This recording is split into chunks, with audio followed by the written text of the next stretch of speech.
tertúlia. Então, boa tarde a todos. Hoje é dia 13 de fevereiro de 2017. É uma segunda-feira, o verbete é de número 4028. Ele tem 4 páginas, 45 logias e 5 máximos. O tema, inteligência parapsíquica, e foi elaborado segundo a especialidade autocogniciologia. Quem redigiu o verbete é o veteraníssimo Rômulo Silva. O Rômulo Silva, ele é professor universitário, graduado em Ciências da Computação, doutor em Ciência da Computação, brasileiro, natural de Patos de Minas, Minas Gerais, voluntário da Conscienciologia desde janeiro de 2003, docente da Conscienciologia desde outubro de 2003, tenepsista desde março de 2008. A inteligência parapsíquica é a capacidade de a consciência, homem ou mulher, vivenciar os parafenômenos, perceber e interpretar as realidades multidimensionais relacionadas a si ou a outrem de maneira lúcida, cosmoética e universalista. Na pensenologia, nós temos o holopensene pessoal da paraperceptibilidade, a autoidentificação dos láteropensenes, a lateropensenidade. Na fatologia, nós destacamos os múltiplos módulos de inteligência da consciência, a assunção do autoparapsiquismo, a desinibição parapsíquica, o autoparapsiquismo eliminando o materialismo, a interpretação correta da mensagem, que é o conteúdo, né? E do parafenômeno, que é a forma. Na parafatologia, o autodiscernimento paraperceptivo, a vivência do estado vibracional profilático, as autorretrocognições elucidativas, a autoconscientização multidimensional, a predisposição assistencial da consciência sensitiva atraindo os amparadores extrafísicos, a maturidade parapsíquica, o autodiscernimento parapsíquico, a erudição parapsíquica. Nós destacamos aqui na argumentologia os parágrafos. Tabelologia, que segundo a autodiscernimentologia, o verbetógrafo enumera 10 posturas pessoais ou atitudes antiparapsíquicas atravancadoras ao desenvolvimento da inteligência parapsíquica e os respectivos contra-argumentos lógicos. Depois ele apresenta um outro parágrafo, intitulado Benefícios, que sob a ótica da autoevoluciologia, ele também exemplifica com 5 condições pessoais ampliadas positivamente a partir do desenvolvimento e emprego da inteligência parapsíquica.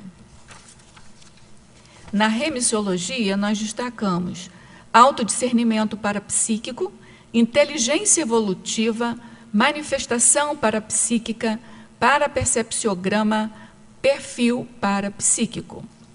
A inteligência parapsíquica permite à consciência lúcida adquirir e ou fortalecer convicções pessoais a respeito da multidimensionalidade, substituindo a crença pela autoexperimentação. Você já emprega a inteligência parapsíquica? Quais proveitos evolutivos vem obtendo? Na bibliografia específica, o autor contribui com 5 fontes de referência. Agora nós vamos ler a mega-análise elaborada pela equipe de mega-analistas da Enciclosapiens, que é constituída por Cláudio Monteiro, Maria Zilá Padilha e Marilene Raganin. Destreza, percepção, sinalética, animismo, capacidade. Experiência, autovivência, parapercepção, parapsiquismo, parafenômeno. Interpretação, autocognição, clarividência, pangrafia, autodesassombro. Extrapolacionismo, autodiscernimento, multidimensionalidade, cosmoeticologia, autocogniciologia. Nós esclarecemos aqui que a mega-análise é a extração, né, de 20 palavras, síntese do verbete, importante para o entendimento do verbete, e que a partir dessas 20 palavras, elas em conjunto, elas nos permitem elas nos permitem, né, fazer uma avaliação mais geral do próprio verbete, é uma mega-análise, por isso a gente chama mega-análise. Essa técnica foi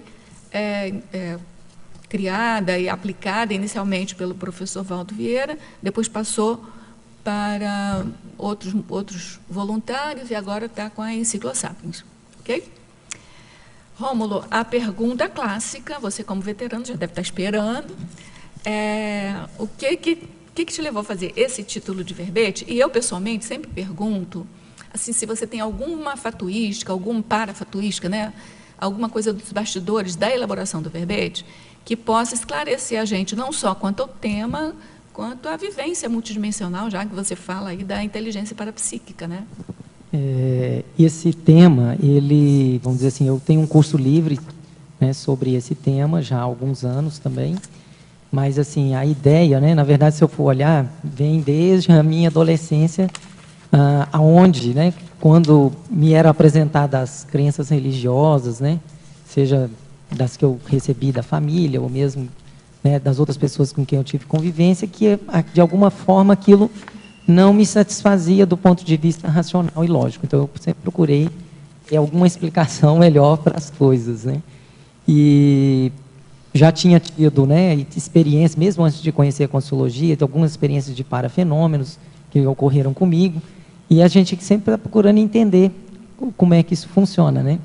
Então o tema, se eu for dizer assim, na verdade ele surgiu desde sempre praticamente nesse sentido, né, que vem me acompanhando desde meu período de adolescência, assim, que eu tinha mais interesse, sempre tive interesse por esse tipo de tema e sempre quis entender mais os mecanismos dos fenômenos, como é que ocorria, o que era isso e tal. Então, assim, dentre todas as explicações, né, que eu procurei, acho que, pelo que eu vi, a Conscienciologia até hoje é a melhor que existe.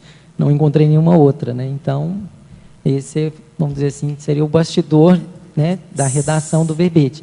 Isso me levou a criar um curso, né, que eu sou voluntário também lá no IPC, então eu já tenho esse curso desde 2007, né, a gente já... ele se chama inteligência... Ele se chama inteligência parapsíquica, né, onde a gente discute vários desses pontos que estão aqui. Então, várias dessas coisas que estão aqui vieram desse curso, que na verdade também veio da minha experiência pessoal e da convivência com outras pessoas ao longo da vida e observar como cada pessoa reage diante do parafenômeno, é por aí. Muito interessante. Então, nós vamos dar início aqui às primeiras perguntas dos teletertulianos, aí vocês fiquem à vontade, eu só penso assim para indicar para a gente organizar um pouco mais, tá?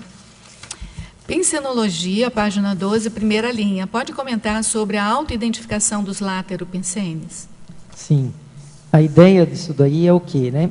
A gente vai ver que a ideia da inteligência parapsíquica, por isso que ela está na especialidade autocogniciologia, a gente colocou sobre essa especialidade, justamente porque é a própria pessoa conhecer a si mesmo. Então, na hora em que ela conhece quais são os padrões de pensamento que ela tem, como é que é a forma dela pensar, fica mais fácil, inclusive, dela identificar o láteropensene, que é exatamente o quê? Aquele pensamento que ele vem de fora e ele entra junto, às vezes, com o que você está pensando, mas, no fundo, tem uma interferência ali. Essa interferência pode ser tanto positiva quanto negativa, tudo depende. Aí, no caso, a coisa é neutra, né? Vamos dizer, em princípio, pode pender para um lado ou para o outro. Mas o interessante da identificação do láteropensene é exatamente a pessoa ser capaz de identificar o que é o pensamento dela e o que não é, o que foi agregado, que na verdade não partiu dela, né? E isso é muito importante dentro do processo do desenvolvimento parapsíquico, porque você vai convivendo com as consciências, sejam intrafísicas e extrafísicas, e é uma das formas, às vezes, como você vai perceber a atuação das consciências, né? Que você vai ver que elas atuam, às vezes, colocando alguma ideia, alguma coisa a mais naquilo que você estava pensando, né? Então, é importante você saber, eu estou pensando ou estou sendo pensado, né? Isso é muito importante. Então, não tem como a pessoa falar que vai desenvolver um parapsiquismo, de fato, sem ela ter isso bem desenvolvido nela, né? Então, isso vai ser um pré-requisito para que ela tenha um parapsiquismo mais avançado. A outra pergunta é na paradoxologia. página 13. Pode falar sobre os dois primeiros, o paradoxo do sensitivo desenvolvido, evitando a autopesquisa, e o paradoxo do pesquisador de parafenômenos, evitando a autoexperimentação. Sim. No primeiro caso, né, o sensitivo desenvolvido evitando a autopesquisa, significa aquela pessoa que eu já conheci algumas ao longo da minha vida, em que a pessoa tem bastante experiência do ponto de vista de fenômenos, ela já vivenciou, às vezes, uma diversidade de fenômenos mais de uma vez. No entanto, ela não usa esses parafenômenos como autopesquisa, ou seja, ela não procura saber por que aquele fenômeno aconteceu com ela, qual é a razão, que relação ela tem com aquilo. Ela simplesmente para nesse primeiro estágio, que é simplesmente, tive aquilo e acabou. Né? A pessoa ela não aprofunda na autopesquisa em relação a ver exatamente o que aquele fenômeno, a ocorrência em si do fato, o que tem a ver com ela. Né? Esse é um ponto. O outro paradoxo é esse aqui, a gente, pela própria história, que é quando você começa a estudar a história do parapsiquismo, você vai ver muito isso. Principalmente se você pegar o pessoal do século XIX, início do século XX, vários pesquisadores famosos, e eles pesquisavam o parapsiquismo, principalmente com aqueles mais ligados aos fenômenos de efeitos físicos, né? Eles pesquisavam os sensitivos e os médios que produziam esses fenômenos, mas eles mesmos, tentavam se isentar de qualquer vivência parapsíquica deles, né? Então, era numa tentativa, entre aspas, de ficar-se de uma forma isento, ou, entre aspas, não influir no fenômeno, mas, na verdade, isso é uma balela, né? Porque todo mundo que está ali, de alguma maneira, está interferindo, né? Está contribuindo com as próprias energias, às vezes, na produção do próprio fenômeno, né? Não somente, por exemplo, lá o sensitivo ectoplasta, né? Então, se você pegar os pesquisadores lá do início do século XIX, né, e século XX, Charles Richer, vários desses outros, às vezes, eles pesquisaram uma série de parapsíquicos, né? Pessoas que tinham esse processo, principalmente de efeitos físicos, mas eles não se pesquisaram. Né? E às vezes a pessoa está hoje ainda, nós estamos no século XXI, e ainda tem gente que ainda mantém essa postura de querer pesquisar o fenômeno nos outros, mas ela não pesquisa o fenômeno nela. Então, de uma certa forma, tem uma certa fuga aí em a pessoa querer enfrentar o problema por si próprio, né? Você tem alguma ideia do que leva a pessoa a fazer isso? Na época, acho que é porque era o status quo, né? Eu acho que ainda tem um pouco disso, né? Mas eu acho que tem uma questão, às vezes, do medo, às vezes um medo no sentido do como aquilo pode realmente mudar a vida dela. Da pessoa. Porque, às vezes, a pessoa já está com a vida mais ou menos, vamos dizer assim, entre aspas, assentada sobre determinados pilares, e na hora em que ela, às vezes, tem a vivência de algum fenômeno, aquilo pode impactar ela de uma determinada forma, e ela não saber lidar com aquilo. Né? A gente vê isso de vez em quando, né? Até, às vezes, pessoas que passam por um fenômeno, às vezes, mais assim, ostensivo, e aquilo muda a vida da pessoa. E, às vezes, a pessoa não está querendo lidar com isso, né? Eu acho que tem um componente, às vezes, assim. Eu queria aproveitar, né, essa tua fala, e como também é um tema, né, de pesquisa aí que eu procuro investir, eu vejo que um dos pontos também que aconteceu lá no século XVIII, XIX, foi que o pessoal tinha um rigor da metodologia científica. Tanto que o professor Valdo comentou exatamente que a parapsicologia fazia parte do rol das pesquisas da ciência. Né? E aí, basicamente, dentro daquele predisposto, tinha que, quanto menor a participação do pesquisador, mais autêntica seria a pesquisa. Então, essa metodologia científica, né, ela criou esse paradigma que, para estudar a conscienciologia ou o parapsiquismo, aí o professor Valdo ele refuta isso, falando que nós precisamos de um novo paradigma, que é um paradigma consciencial, que ele é mais abrangente, que coloca a pessoa ali para autoexperimentação, né? Então... que na verdade você vê que é uma ilusão da ciência convencional em querer, achar que a pessoa vai ficar tirar o corpo fora, sendo que na verdade as energias dela estão atuando ali o tempo todo. Então, mesmo que, entre aspas, ela não queira influir, ela acaba influenciando. Ela vai então afetar. essa questão de querer ficar de fora né? Ela é simplesmente um equívoco, né? Não, até a ciência Não convencional funciona. agora já chegou a essa conclusão, né? Pela física quântica, né? Já chegou a essa conclusão, que o observador já interfere na Mas observação. eu acho que ainda Mas não isso é não um consenso resolve. ainda, mesmo dentro da ciência convencional. Eles ainda, acho que uma boa parte ainda tem a ilusão de que pode ficar de Porque fora. tem a outra ciência mais mecânica. Né? Agora, eu queria, aproveitando, né, Romulo, parabéns aí pelo verbete, né, e aproveitando nessa linha, eu achei interessante que na página 14, o 7º item da sua tabela, né, de atitudes antiparapsíquicas, que é o menosprezo ao parapsiquismo. Isso vem muito do que você estava falando, né, que a gente observa que tinha no próprio conscienciograma, tem aquela página sobre o parapsiquismo, que tem a pergunta, a pessoa seca fenômeno, né, que ela bloqueia o parapsiquismo do outro. E justamente mostra que se a pessoa tem essa postura, é 0 naquela página inteira, naquela folha inteira de avaliação, quanto à inteligência parapsíquica, né? E o que é interessante é que muitas dessas pessoas ali, naquele próprio movimento, né, da SPR, a Society for Psycho Research, toda aquela pesquisa que se tinha para estudar esse fenômeno, tinham muitas pessoas que bloqueavam o fenômeno. E uma das coisas que até a gente vê aí alguns fatos, tem uma narrativa da Nina Kulagina, não sei se já ouviu falar, uma russa, que ela tinha muito parapsiquismo, e ela comentava que ela sentia-se bloqueada quando certas pessoas, na presença delas, ela tinha dificuldade de gerar um fenômeno. Era muito parapsíquica, ela movimentava objetos, ela fazia PK, né, psicoquineses, né, movimentação, né, de objetos. E nessa linha, eu queria que você aprofundasse aqui na fatologia, na segunda linha, a evitação do acidente de percurso de origem parapsíquica, já que a gente sabe, a gente estuda que a pessoa que mexe com energia tem maior predisposição, né, para acidentes ou mini acidentes. Então, como que você vê o desenvolvimento dessa inteligência parapsíquica na prevenção desse próprio nível de efeito colateral indesejado? É a pessoa não desprezar nada, no sentido em que ela observar bastante, aí principalmente entra a questão do desenvolvimento da sinalética, né, energética parapsíquica da pessoa, e da pessoa não, vamos dizer assim, ela dar bola para a própria percepção que ela tem. Ou seja, na verdade, que às vezes o que acontece é muito comum, é existir uma certa briga, se é que eu posso dizer esse termo, entre, às vezes, a racionalidade da pessoa e a percepção que ela está tendo. Então, eu vou dar um exemplo, pessoal, que aconteceu comigo há muitos anos, né? Mas, assim, eu lembro que eu ainda não morava em Foz, morava em Brasília, e aí cheguei num local e fui estacionar o carro. Só veio aquela ideia, não deixa o carro aí.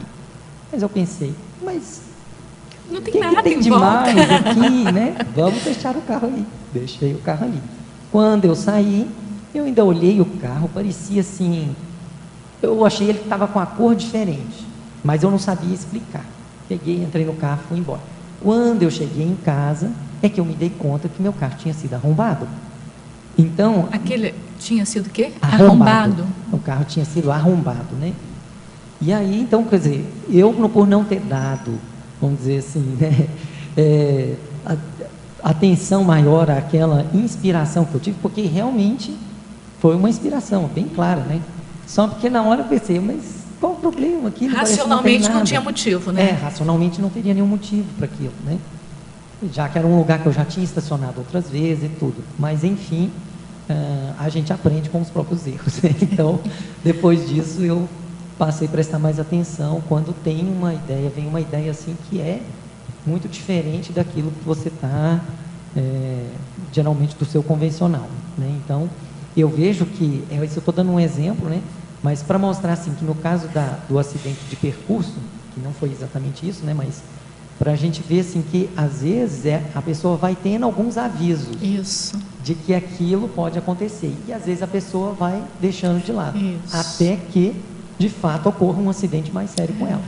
Então é isso que a pessoa tem que prestar bastante atenção, ela não deixar passar batido as parapercepções que ela tem, e as intuições. Eu queria só perguntar para vocês dois, né, que estão comentando sobre isso, que assim, na minha visão, eu queria saber a opinião de vocês. essa situação é uma situação ambígua, porque ao mesmo tempo que você fica mais vulnerável a acidentes de percurso, ao mesmo tempo você conquista um poder multidimensional de brecar qualquer coisa. Você tem uma condição além de, se você for esperto, né? Não precisa nem ser desperto, é esperto, né? De perceber tudo e antecipar e fazer a precaução daquilo, mas tem que ficar atento. Então, eu não sei o que vocês... Eu acho que é uma situação ambígua, porque senão parece assim, coitado daquele que tem um parapsiquismo muito avançado, tá? Né? Vai acontecer acidente com ele toda hora. Não é bem assim, Não. porque ao mesmo tempo que ele tem essa predisposição, ele vira aquela luzinha, né? Onde os pirilampos vão todos lá buscar. A própria energia dá uma condição de movimentação aí no cosmos, no entorno da gente, que eu não entendo muito bem, mas movimenta-se tudo, né? Mas, ao mesmo tempo, ele ganha uma força, um poder, uma inteligência parapsíquica. Então, o que eu vejo é assim, ó, na minha visão, o que a pessoa tem que ter mais é uma certa calma íntima em relação a isso tudo. Por que eu estou falando isso? Porque a pessoa não pode confundir a parapercepção dela, por exemplo, se ela estiver com medo, aí virou um problemão, porque ela vai ficar, às vezes, com medo, e, na verdade, não é isso, porque o medo, até certo ponto, ele é também muito irracional. Então, a pessoa tem que ter tranquilidade, para que na hora que venha, tipo, esse aviso, ela não vai fazer, ela não vai fazer uma mudança porque ela está com medo. Ela vai fazer uma mudança justamente pelo contrário, porque ela tem segurança na parapercepção que ela tem. Isso. É diferente. É diferente. Então, não é a pessoa, eu vou mudar o plano porque eu estou com medo. Não. Você vai mudar o plano, mas é pelo contrário, é porque você tem segurança naquilo que você está percebendo. Então, observe que tem uma diferença, é um abismo entre uma situação e outra, né? Quer dizer, lá, por exemplo, eu não tinha medo de estacionar o carro no lugar, tanto é que eu larguei lá mesmo, né? Mas eu não dei ouvido à minha própria parapercepção no caso, né? Então, eu vejo que a pessoa tem que ter tranquilidade em relação a isso. Então, se ela, vamos dizer assim, tirar essa parte mais emocional, que isso que às vezes é que atrapalha, né? Ela consegue ter mais critério para poder avaliar melhor as percepções que ela tem. É isso que eu vejo.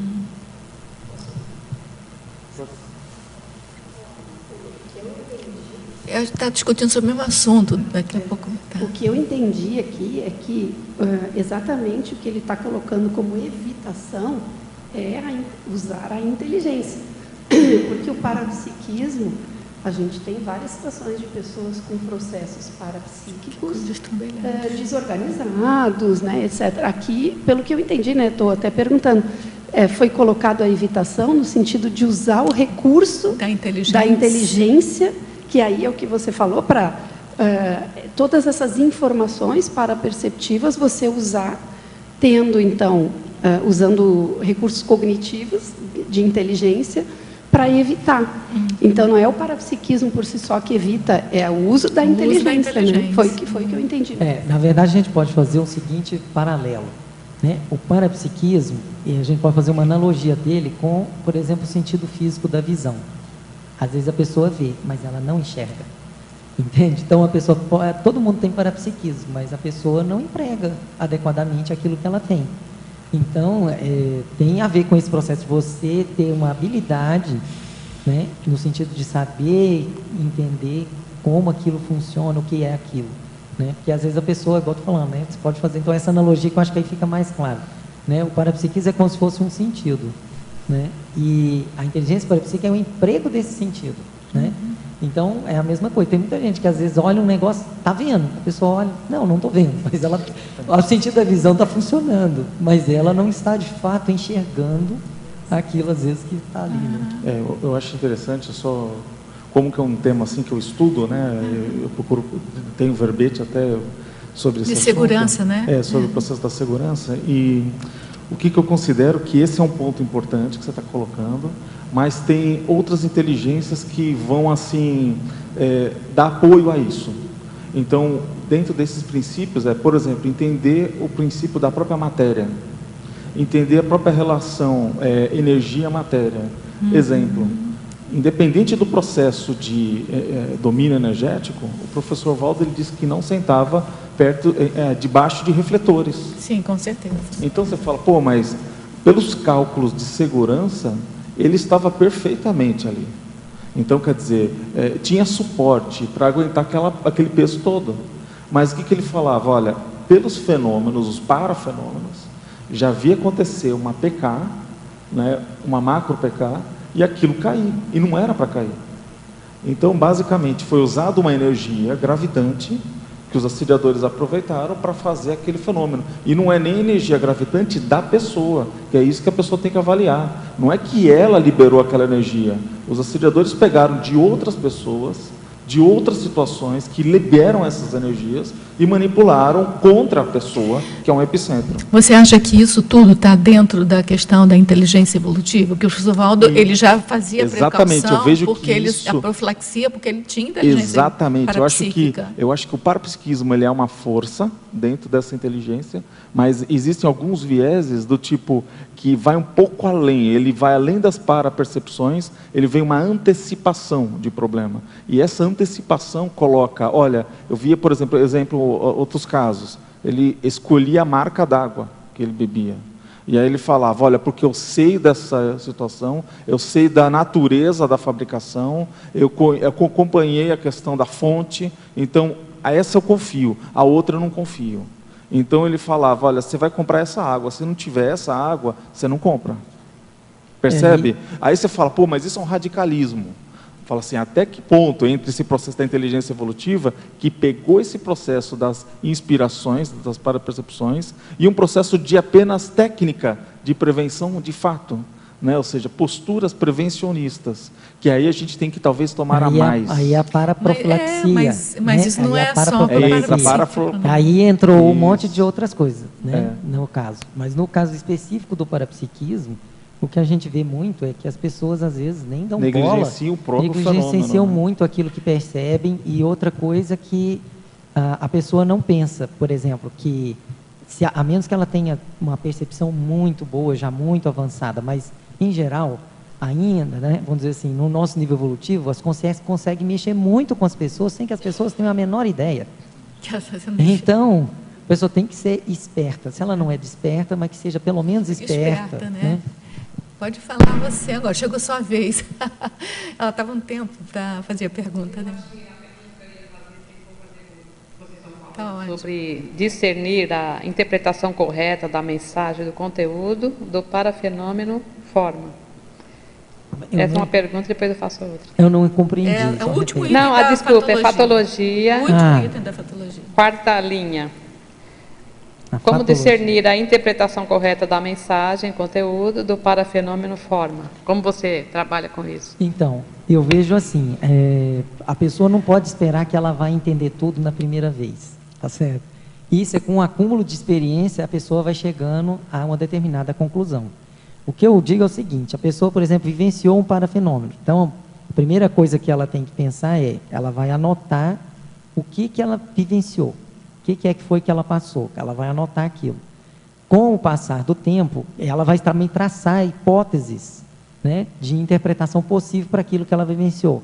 A razão, por que foi com ela, qual é o significado da mensagem, se, sei lá, vamos supor, se foi uma consciência que ela viu, o que essa consciência é, quem é, se ela queria alguma coisa, o que ela queria.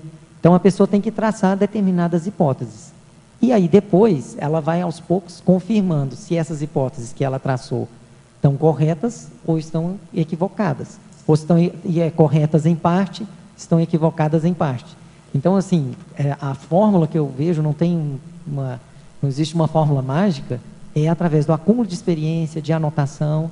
E outra, às vezes, acontece, é muito comum acontecer um processo assim. Você, por exemplo, tem um parafenômeno, você vivenciou aquilo, você sabe o que aquilo de fato, você interpretou relativamente correta a mensagem, mas às vezes você não compreendeu totalmente em profundidade aquilo que na verdade você vivenciou.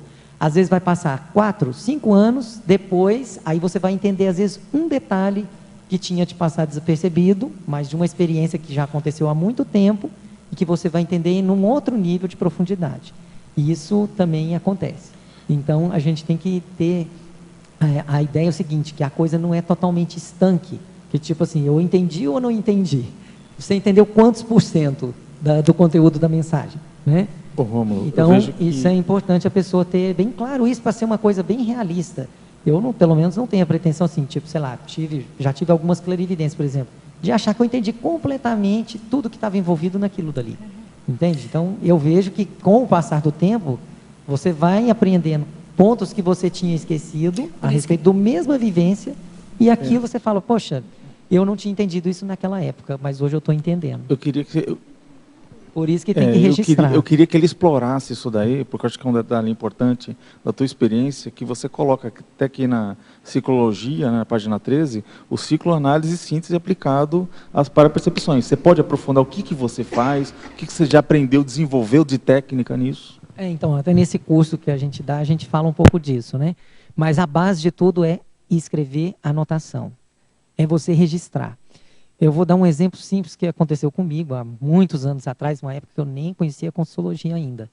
Né? Eu tive uma projeção, onde na época eu trabalhava numa empresa e eu tinha o meu chefe lá, eu tive nessa projeção, o meu chefe falava comigo, olha, vou ter que te mandar para o exterior, mas pode ir tranquilo que vai dar tudo certo. Tal. Aí, 2 dias depois, meu chefe entra na minha sala. Quando ele entrou, eu lembrei logo daquela experiência. Foi a primeira coisa que ele falou. Não, pode ficar tranquilo, vai dar tudo certo, a gente vai ter que te mandar para o exterior. Então, assim, se eu, por exemplo, não tivesse a memória desse negócio que eu tinha vivido antes, eu podia ficar confuso, achar que podia ter sido da minha cabeça, sei lá. Mas o fato de você escrever, aí não deixa dúvida, porque você tem anotação, então você confronta uma coisa com a outra. Não vai dar confusão, entende? Então, a minha experiência tem me mostrado isso, que anotar é a melhor forma de você exatamente ter essa confirmação, de você ver, por exemplo, fazer até uma estatística, quais são os fenômenos, os tipos de parafenômenos que ocorrem mais com você, né? Que você vai olhar, aí você começa a ver qual é o seu perfil, você vai ver se, por acaso, aquilo tem a ver com uma determinada época da vida, por exemplo, às vezes numa época da vida, você pode ter mais clarividência, em outra época você pode ter um outro tipo de parafenômeno. Então, assim, o parapsiquismo, como eu estou falando, ele evolui, né? E ele não é uma coisa estanque. Então, ele pode mudar ao longo do tempo. Se você anota e você registra, você vai tendo exatamente o que é que está acontecendo com você do ponto de vista parapsíquico. Então, você anotar cronologia, né? Quando o fenômeno ocorreu, com quem ocorreu, em que situações, qual era o conteúdo, quais são as hipóteses que você traçou para aquela época, o contexto em volta, tudo isso é importante. Passado um tempo, você vai fazendo uma compilação daquilo tudo, e daí você entra nisso que o Chataloff está falando, circuito análise e síntese. Então, você faz uma análise daquilo ali e você tira uma síntese, você tira um extrato daquilo que aconteceu. Acho que todo mundo aqui anota. Eu não tenho disciplina de anotar tudo, mas assim, eu fico impressionada quando eu vou ler uma coisa que eu já anotei, assim, detalhes, nuances daquela projeção, eu não lembrava mais. Então, às vezes, é esse link que vai fazer vai corresponder a uma outra realidade lá na frente e que vai fechar as pontas, né? Então, a importância de anotar é fundamental mesmo. Parabéns, Rômulo. A minha pergunta é na página 12, na fatologia. O primeiro item, você podia aprofundar? Os múltiplos módulos de inteligência da consciência. Sim, até coloquei aqui na bibliografia, se alguém... é um autor bastante conhecido, né, que é o Howard Gardner, né, que ele fala do conceito de inteligências múltiplas. Eu coloquei esse livro aqui, não sei se a câmera depois pode mostrar, mas... Né? Inteligência, um conceito reformulado. Bom, a inteligência, de uma certa forma, ela vem sendo pesquisada de uma maneira mais, vamos dizer assim, séria, né? Desde o século XIX para cá. E os pesquisadores, eles não têm exatamente assim, um consenso total do que é inteligência. Né? Uns acham uma coisa, mas esse autor propôs esse conceito de que a inteligência, na verdade, são módulos de inteligência, que seriam exatamente as especificidades. Né? Ele enumera no livro ali, acho que cerca de 7 módulos de inteligência. Então, ele coloca, por exemplo, inteligência musical, inteligência matemática, inteligência verbal e por aí vai. Que, na verdade, é o que a gente observa quando você olha as pessoas. Né? As pessoas têm umas determinadas habilidades mais desenvolvidas e outras nem tanto. Então, E o conceito de módulos de inteligência seria exatamente essas especificidades, né, que a pessoa apresenta, né, no sentido de que umas são mais desenvolvidas que outras num determinado quesito, né. No caso aqui, a inteligência parapsíquica, ela também pode ser considerada como sendo um módulo de inteligência, né? Ela pode ser considerada assim, né? Então, ela é uma coisa, mas observe que nenhuma dessas inteligências funciona sozinha. E é de cada um, Elas né? todas, na verdade, funcionam simultaneamente em conjunto. Evidentemente que a pessoa, às vezes, numa determinada tarefa, alguma coisa, ela está empregando mais especificamente uma inteligência naquele momento. Então, às vezes, o negócio é contextual. Então, por exemplo, vamos dar um exemplo aqui de um arquiteto, sei lá. A pessoa está projetando um edifício, uma casa. Às vezes, o que ela está fazendo naquele momento, ela está usando mais a inteligência espacial naquele momento. Não é que as outras ficaram paradas, né, e não estão funcionando, né? Estão funcionando. Mas, às vezes, o que ela está empregando mais naquele momento é um tipo específico. É uma questão de predominância, né? Predominância. Tenho mais uma pergunta, posso fazer? Pode. Na página 13, na perfilologia, você podia aprofundar a elencologia, a consciência lúcida, a isca humana lúcida, o ser desperto, o ser interassistencial e a consciência enciclopedista? Sim. A consciência lúcida, porque nós estamos falando aqui da autocogniciologia, né? A especialidade do verbete. Então, eu coloquei aqui no exemplos da elencologia de, vamos dizer assim, de características, né, de personalidades que de alguma forma teria que ter algum nível de inteligência parapsíquica, né?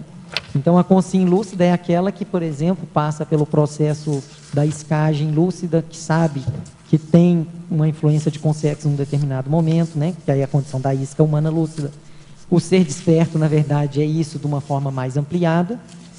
O ser interassistencial, aqui no caso, porque se a pessoa se conhece e ela conhece a mais da realidade extrafísica multidimensional, eu falo que não tem, acho que é muito difícil a pessoa continuar nesse modo sem, em algum dia, ela fazer uma viragem, sei lá, e se tornar mais interassistencial, porque ela vai passar a entender mais que a interassistência, na verdade, é a forma como a gente evolui.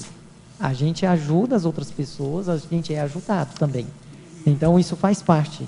Então, se uma pessoa é inteligente, ela vai usar isso, né? E no caso aqui da consciência enciclopedista, porque é da experiência de qualquer pessoa que escreve um verbete, que a pessoa sabe que tem um amparo muito grande para isso aqui que nós estamos fazendo, né? Eu gostei de ver a pergunta dela, porque ela agora vai fazer um verbete, então ela já está interessada ela em vai conhecer os detalhes, né? Porque ela vai chegar lá na perfilologia, ela vai ter que fazer.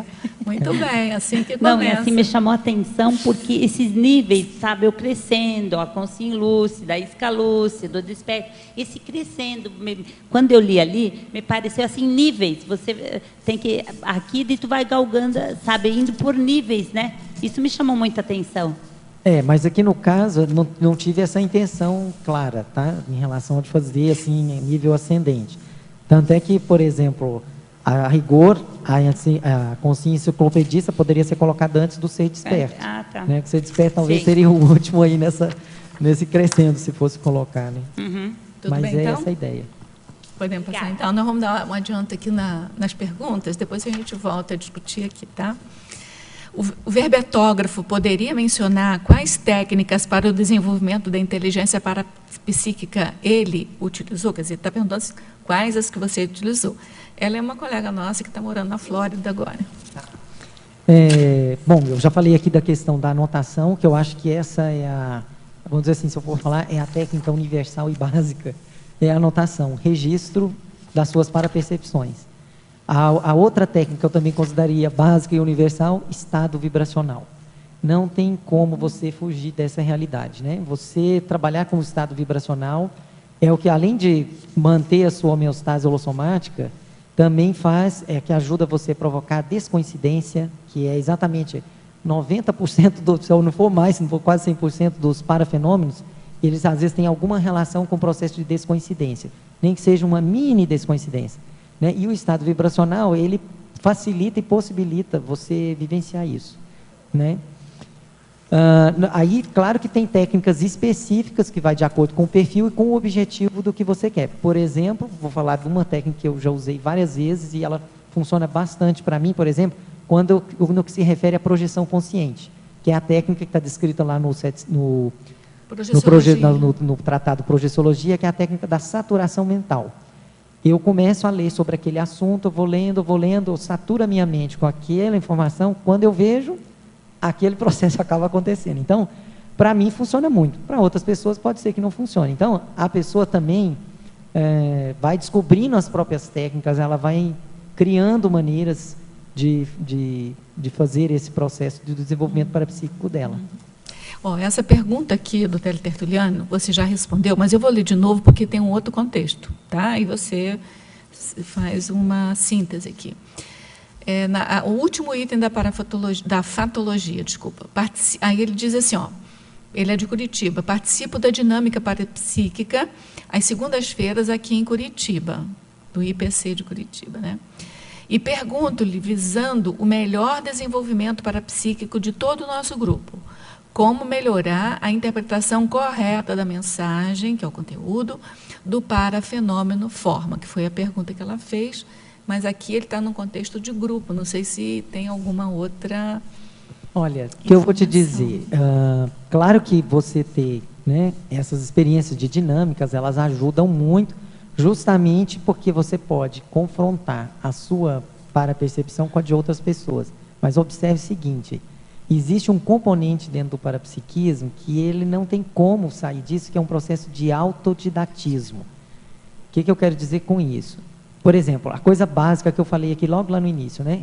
Que a pessoa precisa diferenciar os pensamentos dela de quando não é o pensamento dela. Por mais que você converse com outra pessoa, etc., só você vai poder fazer por você mesmo isso. Não tem como. Veja que essa parte, ela é indissociável, não tem jeito. Então, eu acho que em grupo ele ajuda para você confirmar suas parapercepções, etc., mas esse componente autodidático nele nunca pode ser esquecido, porque senão a pessoa vai começar a transferir para o grupo uma responsabilidade que é pessoal. E outra coisa, porque veja como a coisa é complicada. Às vezes a pessoa pode ter uma parapercepção, só ela teve. E, no entanto, aquilo é verdadeiro, e pra aquilo ela, é, né, fato, é real. E ninguém teve mais. Aí, quer dizer, se você ficar baseado somente no que o grupo percebe, ou que a outra pessoa te fala, você também pode estar errado. Eu posso falar de cadeira porque eu já tive parapercepção desse jeito, em que ninguém percebeu aquilo, mas eu não tenho dúvida nenhuma sobre aquilo que eu vivenciei. Então, a gente tem que ir com calma nessa história aí para não... A segunda pergunta dele é complementar à primeira. Ele diz assim, além dos cursos de campo e dinâmicas parapsíquicas, o que mais podemos fazer para incrementar a nossa erudição parapsíquica? Bom, eu já falei aqui, né? Quer dizer, isso já se fala bastante, né? Estado vibracional, né? A pessoa trabalhar com as energias dela mesma, de diferentes formas, para que ela possa testar. Porque, às vezes, a pessoa fica muito presa também à técnica que é ensinada, né? Por exemplo, num determinado curso e tudo. Está tudo certo em relação a isso. Mas ela também pode fazer experiências por ela. Ela pode pegar e movimentar a energia de outro jeito, sabe? Fazer um monte de coisas que vai dar mais segurança para ela no domínio com as energias. Eu vejo que isso é factível. Agora, tem uma coisa que eu queria saber de você, para mim é fundamental, é estudar sobre o parapsiquismo. Por exemplo, o professor Valdo tem lá vários tipos de parapsiquismo, então aquilo, ele descreve aquilo, né? Ele escreveu primeiro no Projeciologia, agora você lê o léxico de ortopensatas, tem também, e o outro que é o dicionário de argumentologia, ele coloca vários tipos de fenômenos de ponta, assim, que ele vivenciou nesse último tempo dele aqui.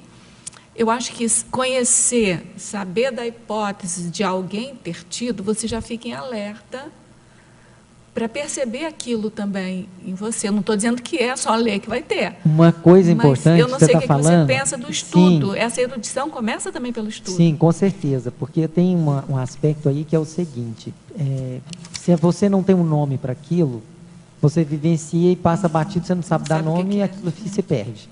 Então, é importante você conhecer os fenômenos. Lá no caso, por exemplo, da projeciologia, já tem uma catalogação até bastante extensa, né, de vários fenômenos.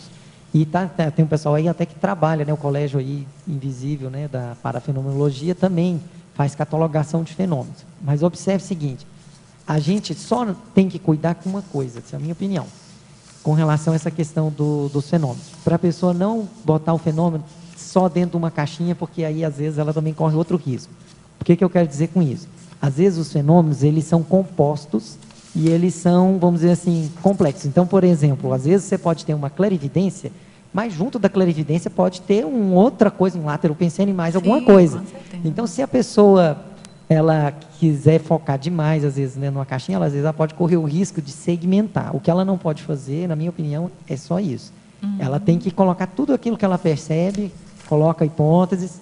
É super importante você ler, sim, conhecer os diferentes tipos de fenômenos, ler relatos das pessoas, porque isso, de alguma forma, pode corroborar aquilo que você venha vivenciar.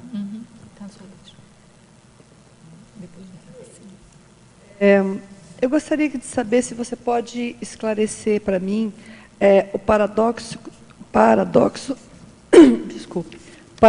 da consciência clarividente consciexofóbica. É uma pergunta também do Ted Tertuliano. Porque assim, quando mais jovem, eu não conhecia nada da conscienciologia, eu tinha sonhos horríveis, assim, uma perseguição incrível. E eu estava tão aterrorizado com aquilo que eu falei assim, nunca mais na minha vida eu quero ver esse tipo de coisa na minha frente.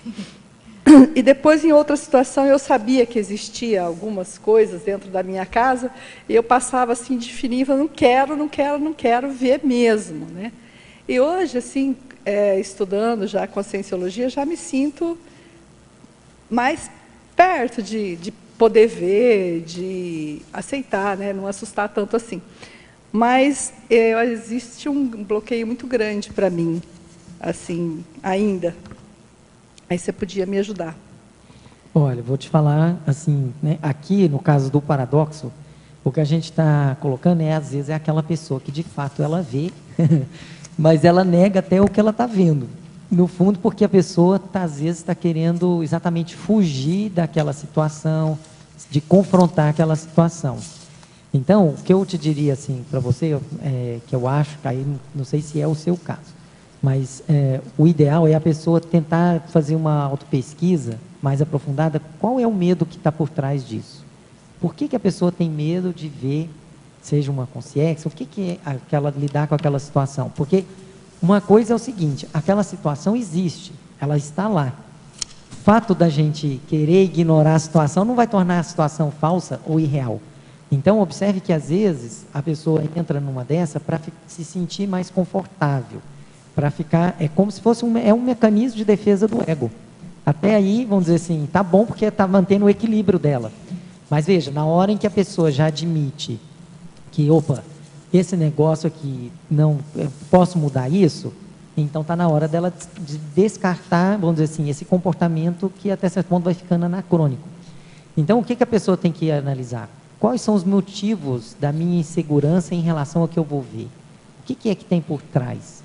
Será que eu estou com medo de defrontar com a minha realidade? Porque, no fundo, né, aqui por enquanto ninguém perguntou, mas uma coisa que o parapsiquismo faz muito é a pessoa se defrontar com a própria realidade dela.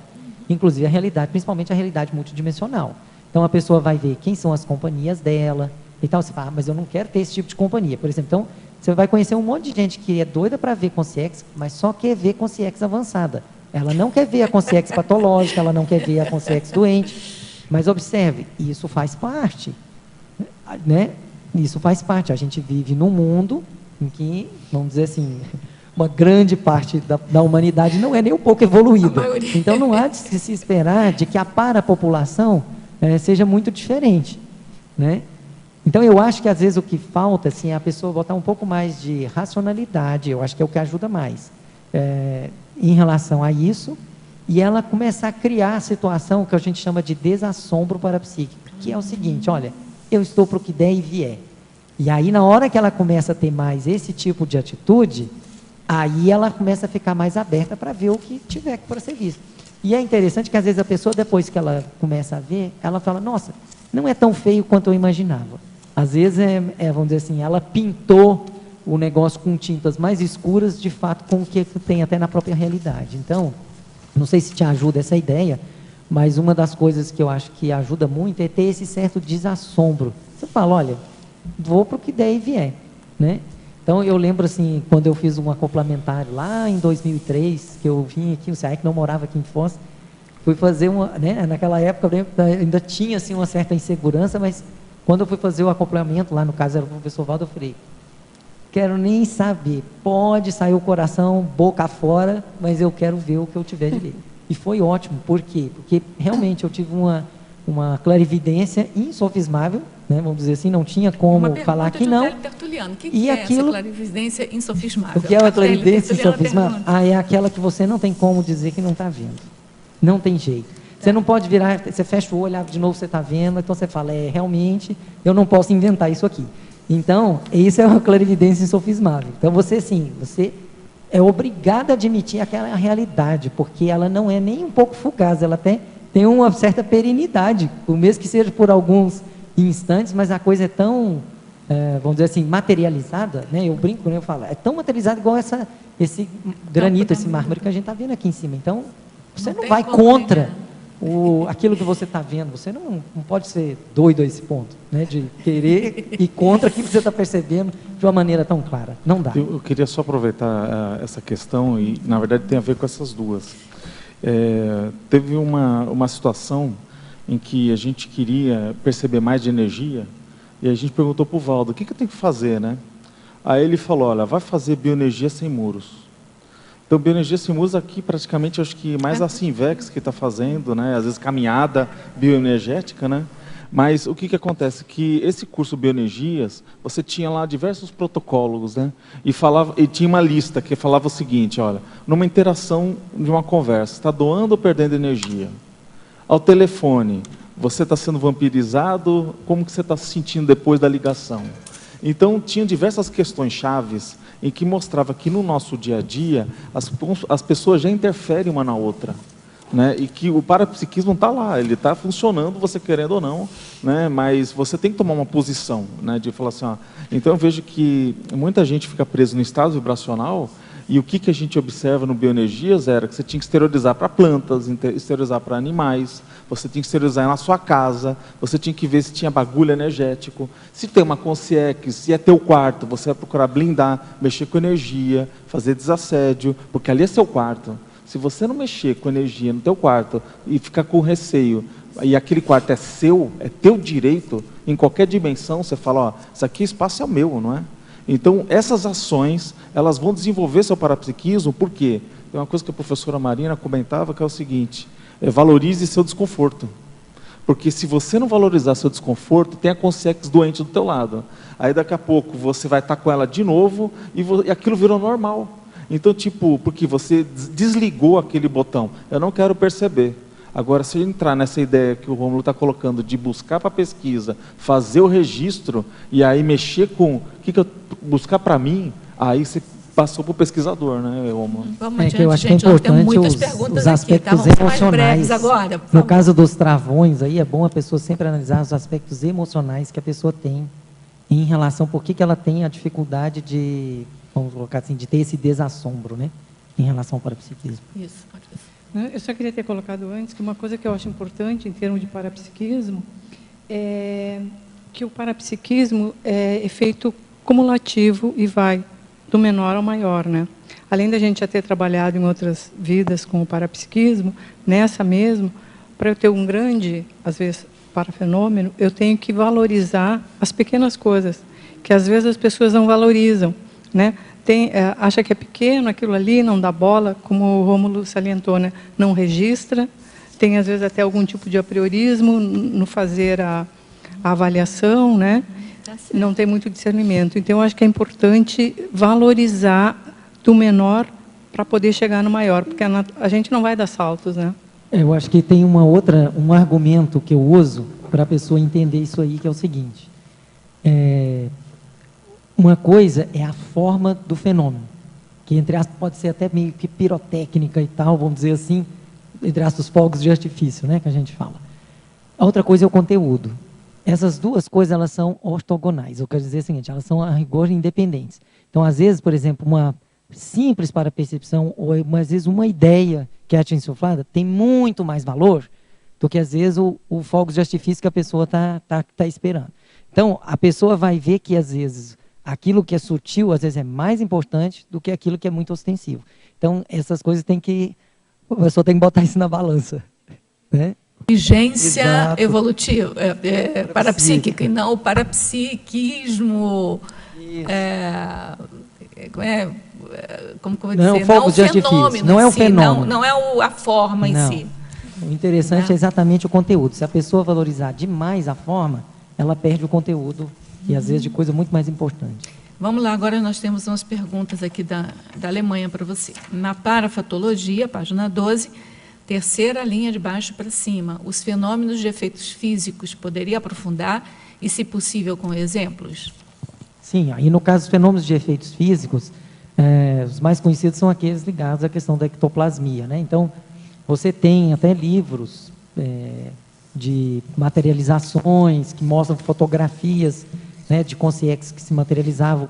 No caso, por exemplo, que o sensitivo ectoplasta, ele exterioriza uma quantidade maior de energia, né, de ectoplasma, né, que é uma energia densa, que permite com que as consciências se materialize, né, na dimensão física, se torne visível para todas as pessoas que estão presentes. O importante é a gente mostrar que, no caso aí, o fenômeno de efeito físico, ele tem esse nome porque ele mexe na questão da dimensão física, né? É diferente do fenômeno de efeito subjetivo, que é só na subjetividade da pessoa. Mas, por exemplo, se você pega, né, e tem uma materialização de uma consciência, independente da pessoa ser clarividente ou não, todo mundo vai estar vendo a consciência que está ali. Então, o fenômeno de efeito físico, ele chama muita atenção por causa desse processo de ostensividade e, vamos dizer assim, a interferência na dimensão física. Uhum. Na tabelologia, página 14, poderia comentar o item 9, religiosidade? Ah, sim. Aí, no caso, né, a gente colocou que a religiosidade, né, em geral, ela, na verdade, ela é um impeditivo do desenvolvimento maior ou mais avançado do parapsiquismo. Mesmo você tendo determinadas religiões que, inclusive, usam o parapsiquismo nas suas práticas, mas observe que, como a religião tem um processo dogmático, então ela já estabelece quais são os limites e até onde a pessoa pode ir, quais são os tipos de coisa que ela pode vivenciar. O fato de você fazer experimentos, como eu coloquei, livre de dogmatismo, permite você conhecer de fato as realidades multidimensionais. Você não está preso a uma convenção, a um rito, alguma coisa, não vai ter ninguém que vai dizer para você o que pode e o que não pode. A gente tem exemplos, né, se você quiser, você pode até ver que alguns sensitivos que tiveram ligados aos processos religiosos, eles inclusive sofreram um pouco porque eles vivenciavam coisas que iam contra, às vezes, o que a religião estava dizendo, ou então o que as pessoas que estavam ali naquele meio queriam permitir. Então, por exemplo, a Ivone Pereira, que era espírita, né, ela descreve no livro dela que ela recebia umas psicografias lá e que o pessoal questionava aquelas psicografias, porque não poderia ser de quem a tinha assinado, porque a pessoa que tinha assinado era uma pessoa célebre, sendo que ela já tinha visto, às vezes, a consciência pela clarividência, um monte de coisa, mas as pessoas censuravam aquilo. Então, é chato, né? Então, quer dizer, esse processo que, às vezes, né, a religião tem de fazer uma coerção em cima das pessoas e querer limitar o que as pessoas podem vivenciar, é que eu acho que é o maior complicador aí na história, tá certo? Se for possível, poderia expandir de como lidar com informações alheias através do parapsiquismo?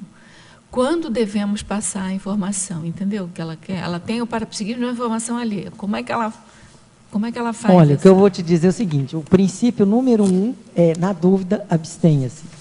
Mesmo que o fato de você ter uma parapercepção não significa que você tenha que dizer para outra pessoa, olha, eu estou tendo uma parapercepção, assim, assim, etc. e tal. Você que tem que ter algum tipo de, vamos dizer assim, sinalética, alguma coisa que te confirme para você mesmo, que você se sinta segura, que você deva falar. Se você não tem isso, então é melhor se abster, porque às vezes aí você pode criar mais problema do que ajudar, né? Então, eu não vejo outra maneira. Tem que ser, se você não tem autoconfiança no sentido de que você deve falar, então é melhor não falar. Outra coisa, às vezes, você testar e dosar aquilo que você fala. Você fala uma coisa menor, vê como a pessoa reage. Dependendo do jeito que ela reagir, às vezes você coloca um pouco mais, né? Então, você tem que ir testando isso daí também. O que eu acho que a pessoa não pode cair é na síndrome do oráculo, que a gente cita aqui no verbete. Essa é uma pergunta, É pode uma pergunta? expandir, porque é uma pergunta. Então, que é a síndrome do oráculo, que é aquela pessoa que acha que tem que sair falando tudo para todo mundo e que todo mundo tem que saber o que ela está percebendo e que ela é muito importante porque ela tem uma mensagem para passar.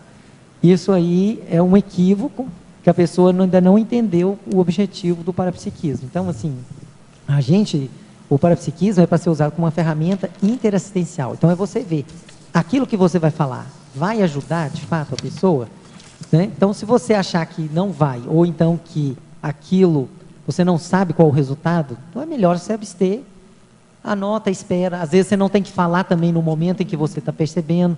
Às vezes, por exemplo, você pode ter uma percepção e não necessariamente você tem que falar naquela hora. Às vezes, você vai acumular uma série de outros fatos e parafatos que aí vão te demonstrar o momento em você fazer a colocação.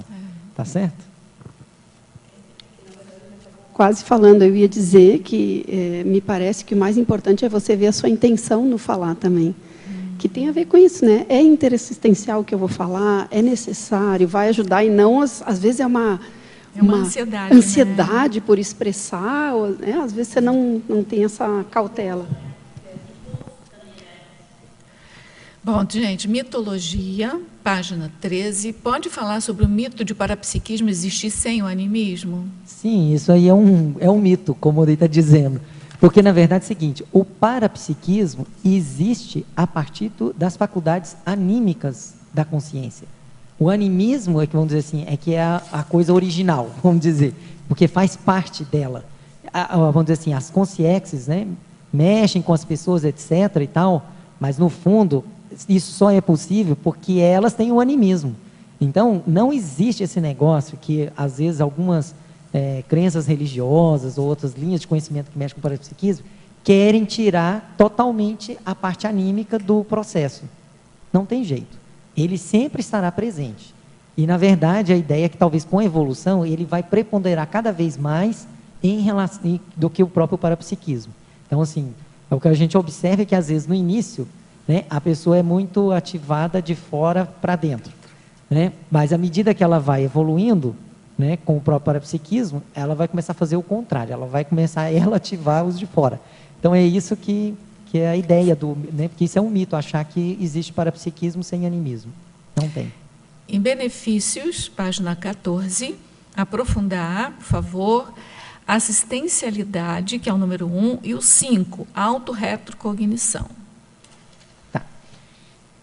No caso aqui da assistencialidade é o seguinte, é o processo de quando você tem mais parapercepções, principalmente energética, você tem condições, você tem um domínio maior energético, você tem condições de fazer uma assimilação maior com as consciências com a quem você está teoricamente assistindo, seja com sim ou com CIEX. Então, nesse processo de assimilação, você pode sentir com mais profundidade o que a pessoa pensa, como ela se sente, de fato, qual é o conflito, às vezes, que ela vive. Então, observe, isso te dá muita informação sobre quem você está assistindo. Então, isso permite você assistir melhor aquela pessoa, né? Seja ela com sim, seja com CIEX. Então, esse é o primeiro.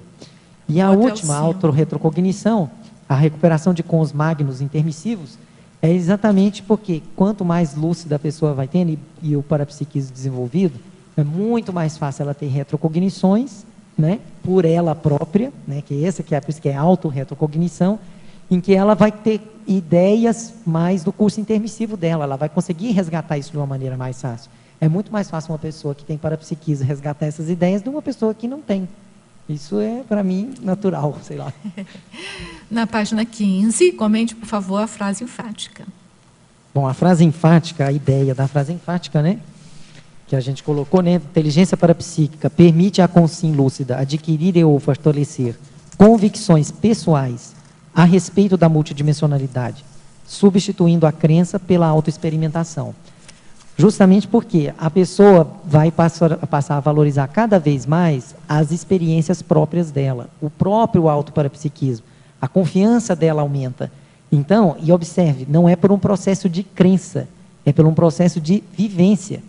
É aí que vai fazer toda a diferença. Então, quer dizer, quanto mais ela vivenciar esse processo parapsíquico por ela, e ela tiver mais essa autossegurança, né, mais ela vai eliminar as crenças, aquilo que os outros disseram para ela a respeito, seja do que for, né?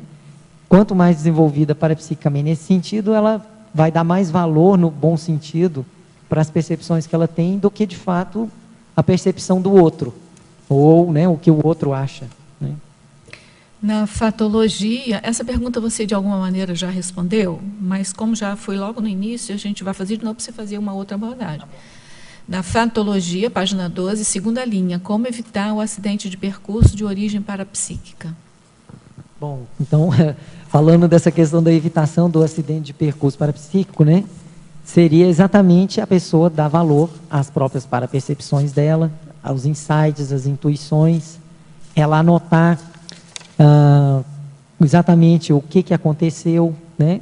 Então, por exemplo, aqui no caso que eu dei lá, meu exemplo lá do carro, né, que foi arrombado, então, quer dizer, eu não esqueci, eu aprendi com o erro, né? Você também aprende com os erros que você comete, então você tem que ficar atento. Você fala, na próxima, não vou cair nessa, né? Então, é a pessoa observar isso.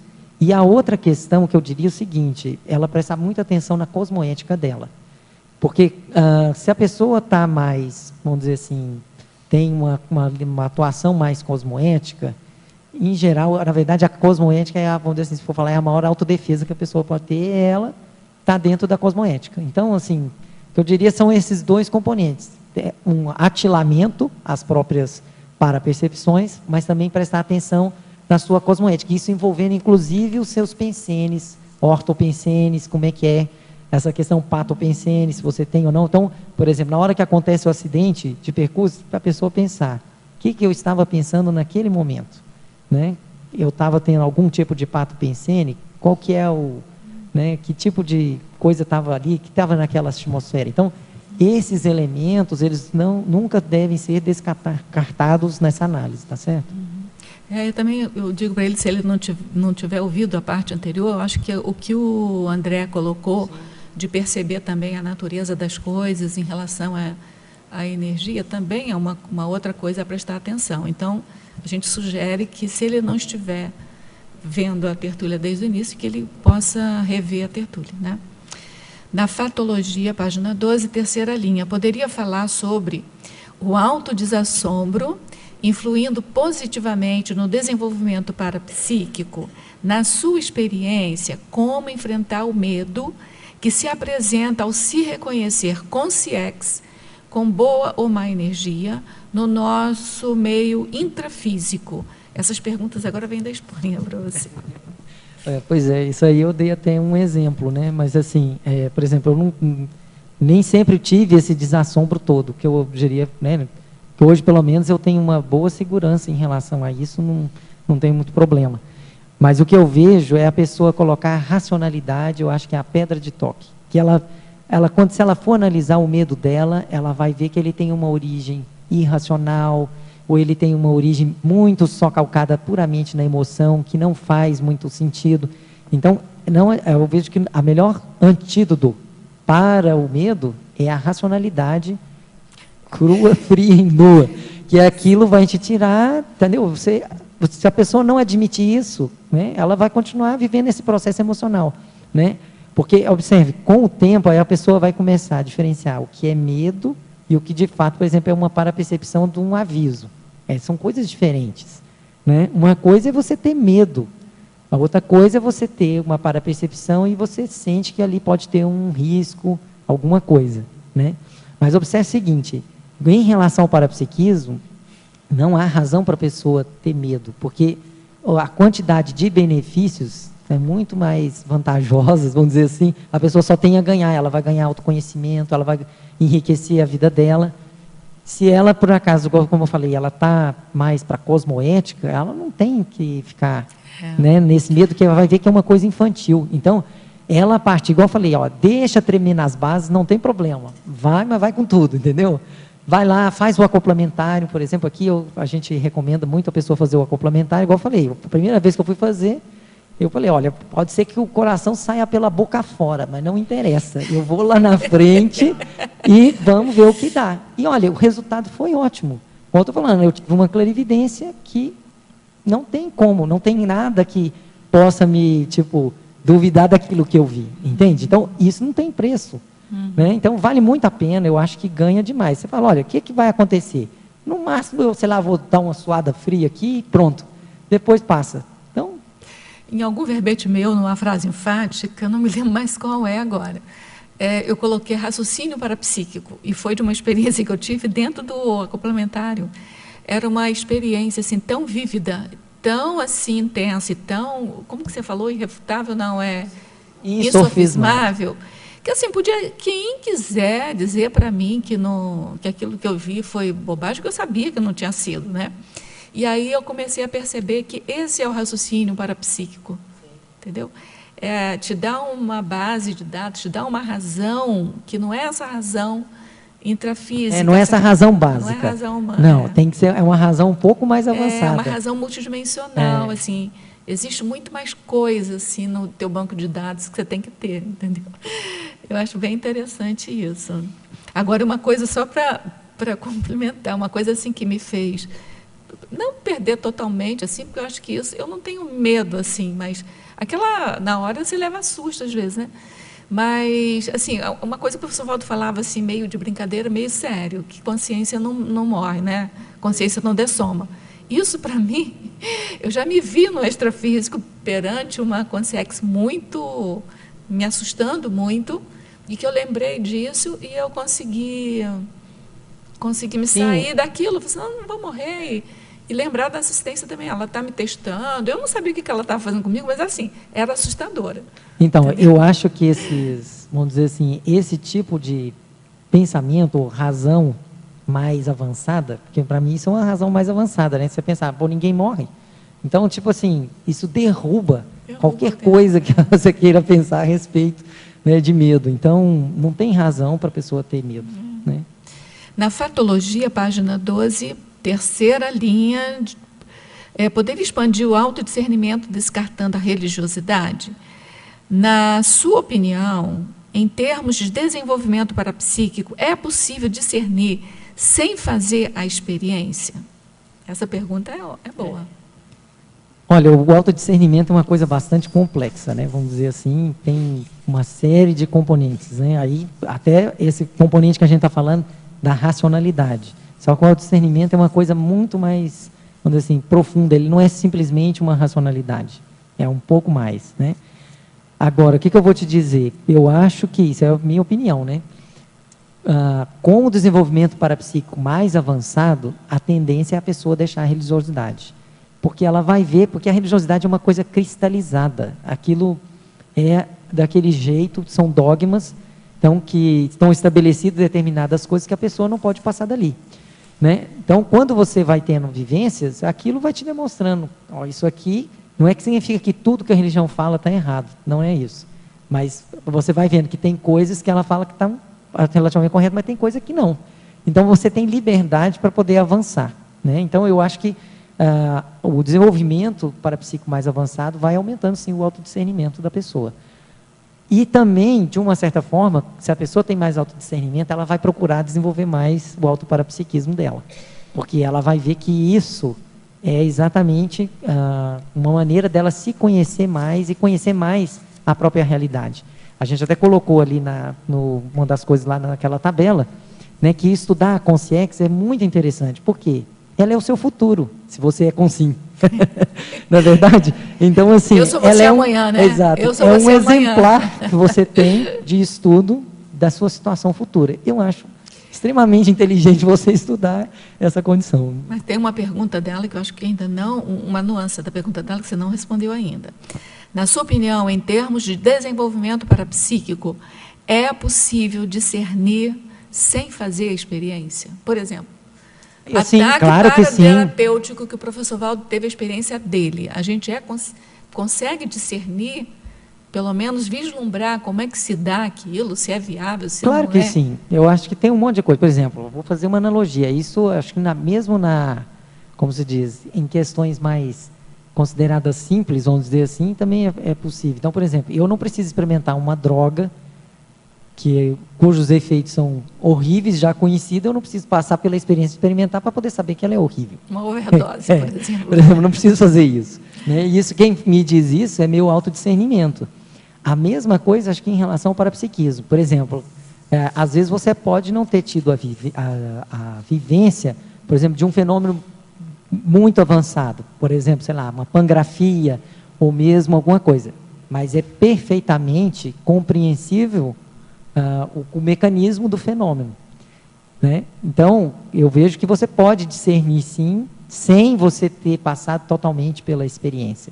Então, por exemplo, projeção de mental soma. Né? Eu lembro que, às vezes, o pessoal falava, eu não quero dar aula porque eu não tive experiência de projeção de mental soma. Mas a pessoa consegue discernir e, vamos dizer assim, entender que aquilo tem lógica. Ela, pelo menos, admite que aquilo é possível por hipótese. Ela não tem nada que refute que aquilo é impossível. Então, por enquanto, quando você está nessa condição, você coloca como hipótese, mas você avança. Né? A teoria do serenão, porque se você for esperar ter né? todas as experiências para daí fazer alguma coisa, eu acho que não adianta. O mundo, vamos dizer assim, a evolução não funciona desse jeito. Pelo menos é o que tudo indica. Então, a gente tem que ir com aquilo que a gente já tem. É aquele princípio que a gente sempre fala, do 1% da teoria e 99% da prática. É que a teoria é tão importante que basta 1%. E a prática você tem que ter 99%, né? Tem que fazer.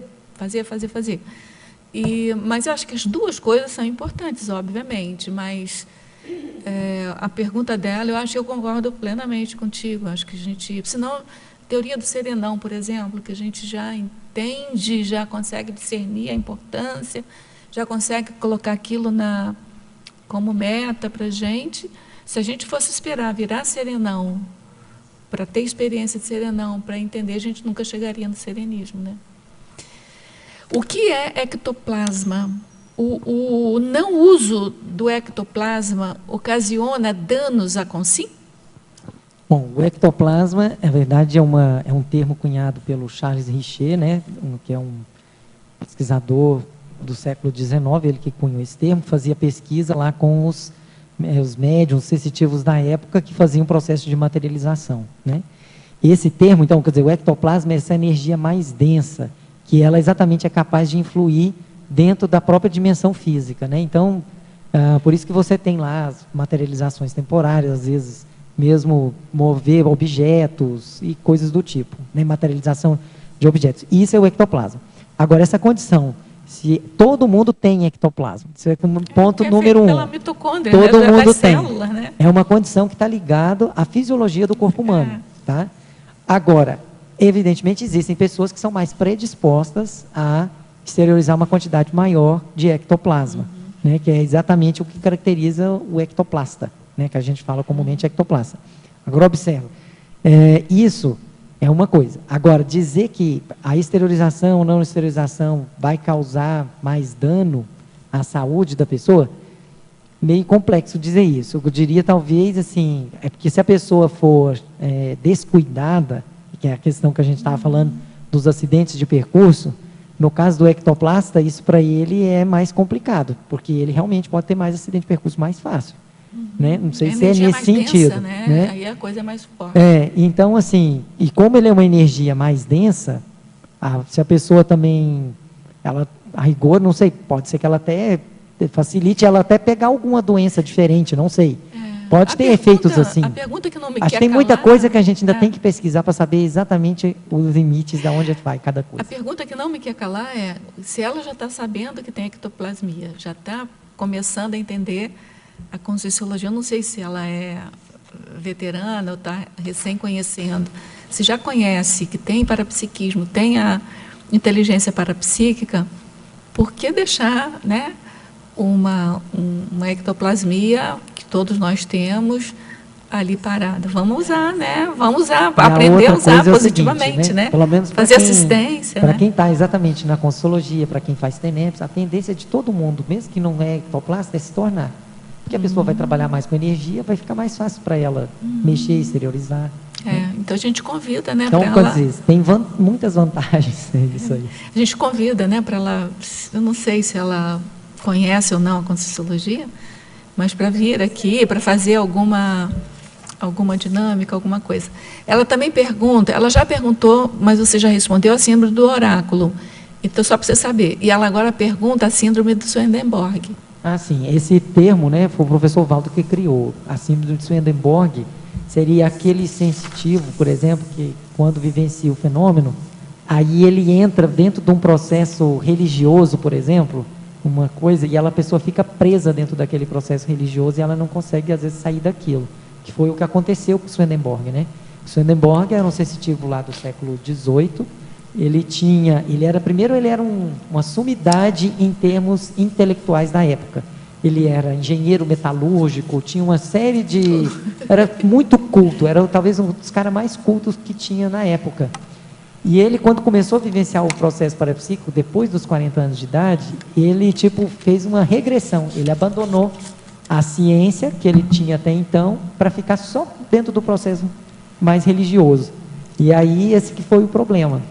Então a pessoa entrou, por isso que a gente chama de síndrome de Swedenborg. Então a pessoa tem que ter, né, o termo que o professor Valdo usava muito, né, o mental soma no cosmos, mas os pés têm que estar na rocha. Então, ou seja, a pessoa ela não pode descolar da realidade que ela vive, no mundo dela, em volta, etc. Né? Então, a pessoa tem que ter isso bem claro. Então, ela tem que ser capaz de vivenciar o processo avançado, mas isso não pode tirar ela, o equilíbrio dela, não pode tirar ela da realidade que ela vive. Então...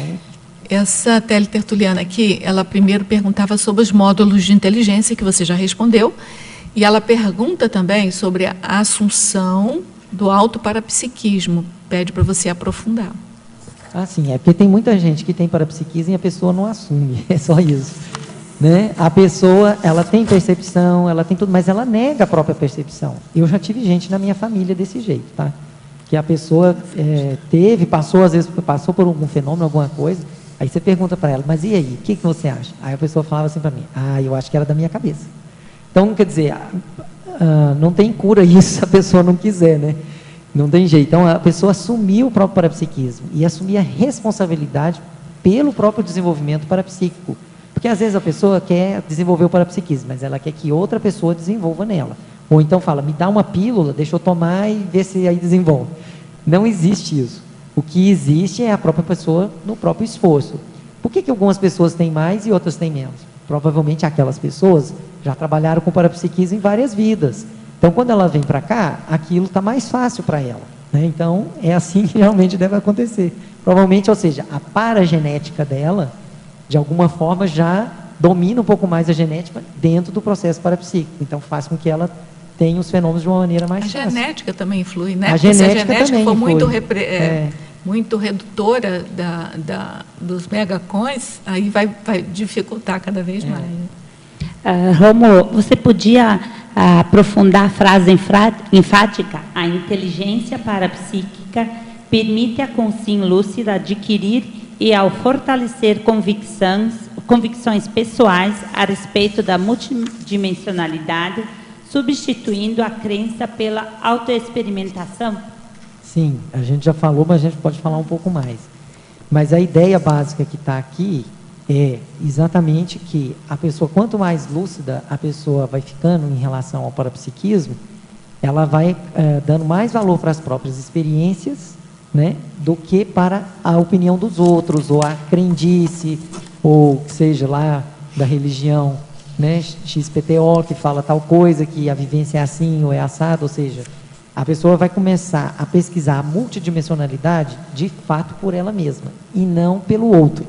Porque às vezes a pessoa faz muita pesquisa, mas através do outro. Como é que você percebeu tal coisa, estava lá, como é que foi, etc. e tal. Olha, é bacana, é ótimo a gente ler livros de relatos, da gente, tudo que a gente puder ler, mas a pessoa não pode ficar presa nisso. Ela tem que fazer as experiências por ela. Pessoais. Não adianta. Então, assim, a gente pode falar um monte, mas nada substitui a própria experiência. E a pessoa, quando ela começa a dar mais valor às próprias experiências, é que aí é que ela vai ver o quanto isso é importante, e exatamente ela vai deixando cada vez mais em acreditar na experiência que o outro tem. É o limite da crença, né? O entendimento intelectual e discernimento intelectual da coisa para a autoexperiência, o que limita isso aí é a crença. Na hora que você começa a crer, aí você já Porque coloca crença, tudo para baixo. Ela já né? bota como se diz, um patamar, ela bota um nível, alguma coisa, uma barreira, que tipo, daqui não pode passar, ou a coisa tem que ser dessa determinada forma. Né? Quando você tira esse componente, você vai para a experiência, para a autoexperimentação, não existe isso. Não existe o que você está isso, vivenciando, né? E pronto. Né? E isso daí derruba tudo e quanto é crença contrária àquilo que às vezes você está vivenciando. É isso que eu acho que é importante. Né? Porque senão, observe, a gente ficaria, vamos dizer assim, estagnado evolutivamente também. Né? Porque, por exemplo, eu nasci dentro de uma família católica, não sou, né, católica há muitos anos. Senão eu teria continuado católica a vida inteira. Né? Então, quer dizer, em algum momento você tem que questionar aquilo que as pessoas estão te informando e para ver se aquilo faz sentido ou não. E aí, quando você começa a ter experiência, você fala, não, mas a minha experiência vai contra isso aqui que estão me dizendo. Então, aí você vai preferir ficar com a crença ou você vai preferir ficar com a sua vivência? E eu prefiro a segunda, entendeu? Eu também quero, ela vai complementar, mas eu também quero complementar com uma pergunta que eu fiz ao professor Valdo sobre autoexperimentação, que eu acho que é fundamental. Assim. Não, eu ia pedir para você falar desse paradoxo, que há pouco estávamos falando de que a autoexperimentação, numa outra situação, você não precisava experimentar tudo para poder ter uma informação, né, ou até tomar uma decisão. E agora a gente está falando da importância da autoexperimentação. Então, eu acho legal se fazer, falar. Porque lá a gente falou que não precisava, que não era dispensável. A gente falou que era possível raciocinar sem a experimentação. Mas, assim, só para complementar, depois você responde tudo. Certa vez eu perguntei para o professor Valdo, que a gente, assim, teoricamente, experimentalmente, né, você tem um banco de dados na cabeça e tudo que você vai estudar, tudo que você vai fazer, toda a sua vivência, você está restrito à tua forma de pensar. Sim, ali. A gente é refém da autocognição. Aí eu fiz a pergunta de como é que a gente sai desse banco de dados, entendeu? É claro, você pode estudar, mas o estudo é uma experiência. Essa que é a grande questão. Então, a questão a experiência é que vai mostrar novas possibilidades. Então, essa ampliação do banco de dados que a gente tem, a partir do qual a gente vai interpretar tudo que está à nossa volta, ele se alarga pela experiência. Mas aí eu entendo que experiência não é só aquela de viver com o corpo, entendeu? De fazer a experiência intelectual, a experiência mental, a experiência de estudo também agrega novos conhecimentos, entendeu? Então, Exatamente, acho que tem tudo isso aí. Porque tem que cuidar, porque quando às vezes fala de experimentar, às vezes a pessoa está pensando exatamente experimentar só do ponto de vista físico, né? Em que ela vai lá, por exemplo, igual ela saboreia uma comida, né? Alguma coisa do tipo. Mas, na verdade, tem a experiência mental também. Então, às vezes, por exemplo, você tem um insight, uma ideia, uma ficha, né? Que vamos dizer assim, que caiu, e aquilo para você clareou um monte de coisas ali, ampliou o seu conhecimento a respeito de um determinado assunto, de um viés, de alguma coisa que pode ser a seu próprio respeito ou uma determinada situação. E observe, mas aquilo não foi, é um outro tipo de experiência, não necessariamente um experimento no sentido de você, um experimento físico, né? Tem esse aspecto. Eu recordei de duas, na verdade tive 3 experiências assim, que hoje eu considero clarividência insofismável, né? Que nome bacana esse, né? Cada dia a gente está aprendendo mais.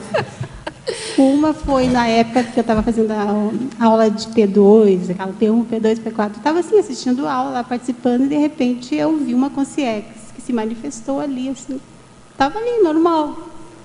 Outra vez foi aqui, quando eu estava na dinâmica, 2 vezes na mesma dinâmica, mas a primeira vez nessa dinâmica também estava ali com olhos abertos e aconteceu esse fato. Só que aquilo ali foi muito chocante. Fiquei 3 meses assim, pensando em contar para alguém, se eu contava, porque eu achava que eu estava no processo. Podia ser uma loucura, porque eu não estava assim, lá, fazendo clarividência, nada forçado, né? Então, a minha pergunta é o seguinte, tu considera isso também como uma inteligência parapsíquica? Como é que tu classificaria esse tipo de fenômeno, parafenômeno? Não, são coisas diferentes. Uma coisa é a vivência do fenômeno em si. Isso é o parapsiquismo. Inteligência parapsíquica é a forma como você lidou com a questão, entende? É a sua destreza em lidar com aquela situação. Então, às vezes a pessoa, que eu estou falando, ela pode ter um monte de gente aí que tem parapsiquismo pra caramba, mas a pessoa não é muito inteligente no uso daquele parapsiquismo dela. Ela, vamos dizer assim, às vezes sai falando sem discernimento, ela não verifica se aquilo que ela vai dizer vai ajudar os outros ou não, né? Outra coisa, por exemplo, no caso dessa experiência, sei lá, por exemplo, que você fez, você tem que pegar e se perguntar, eu ouvi aquela consciência por quê? Qual o motivo? Aquela vivência que eu tive está relacionada só comigo ou está relacionada com o grupo todo que estava ali? E aí vem, né? Eu devo falar para o grupo ou não? Vai ajudar mais ou não? Porque, observe, eu vejo assim, eu faço uma, né, por exemplo, aí, pelo meu processo mais racional, vamos dizer assim, não pela minha experiência, porque eu não sou serenão, mas eu penso lá, por exemplo, igual o serenão, que tem uma super, hiper percepção, né, o tempo todo, né? Esse cara fala tão pouco, né? Que a gente nem sabe que ele está ali, né? Nem sabe que ele é serenão, né? Então, eu acho que demonstra, de uma certa forma, que esse respeito pela individualidade das outras pessoas, né? Ele tem que estar em primeiro lugar. Então, que é essa condição de você ver se eu vou ajudar mais ou não. Porque, às vezes, a gente está na ânsia de falar para outra pessoa porque a gente gostaria que a outra pessoa pudesse perceber e pudesse validar aquilo que você está vivenciando. Mas, como eu falei, às vezes não vai ter ninguém para fazer isso. E você tem certeza que aquele fenômeno é autêntico, é verdadeiro, não tem a menor dúvida. Entende? Então, eu acho que o que é interessante dentro da inteligência parapsíquica é a hora que você chega nessa condição, em que você não depende da aprovação do outro, dizer que o que você vivenciou é de fato verdadeiro, né? E você sabe que você é e você não precisa ficar contando. Então, você, tirou o seu ego da reta e você vai falar se você realmente achar que aquilo vai ser útil, vai ajudar. E se não for ajudar, fica para você e pronto. Na primeira vez eu desenhei, porque foi muito forte, assim, como eu tenho facilidade para o desenho, eu fiz tudo, escrevi tudo com detalhes. E na segunda e terceira vez, que eu busquei, assim, para ter contato com... Até eu fui falar com o Epicom depois, porque eu estava muito chocada, assim, com a situação. Mas tudo escrito, está tudo ali anotado, e foi o que eu, né, a partir dali... De vez em quando você dá uma olhada, né, para rever, né? Em cima disso que tu falou, veio agora uma coisa bem importante para mim, que é a questão da projeção, a projeção lúcida, a projeção consciente, porque assim, quer se projetar, mas o que você vai fazer com aquilo, com aquele fenômeno que você vai vivenciar? Isso para mim é uma questão ainda que eu tenho que estudar, sabe? Que já teve projeção e coisa, e às vezes eu vejo que tem até gente mais nova, eu quero me projetar, mas a questão não é querer se projetar, o que você vai fazer com aquela projeção que você teve? Eu vejo que qualquer fenômeno, pode ser ele do mais simples ao mais complexo, né? É a gente parar e pensar qual o objetivo daquele fenômeno, o que eu aprendi com aquilo, né? Eu acho que isso é que é muito importante. Então, a gente ter esse uso, o bom uso do parapsiquismo. E aí a pessoa vai começar a entrar numa em que ela vai dar menos importância para a forma e vai dar mais importância para o conteúdo. Então, às vezes, você não tem o mega hiper fenômeno, mas você tem um fenômeno pequeno, mas que, no entanto, aquilo faz uma diferença muito grande para você, porque o conteúdo, vamos dizer assim, é mais relevante. Então, quer dizer, a forma começa a ficar mais do ponto de vista secundária, e o que passa a ter mais importância é o conteúdo em si. É latim, inglês. Entendeu? Você quer fazer pergunta? Eu queria. Rômulo, parabéns pelo verbete.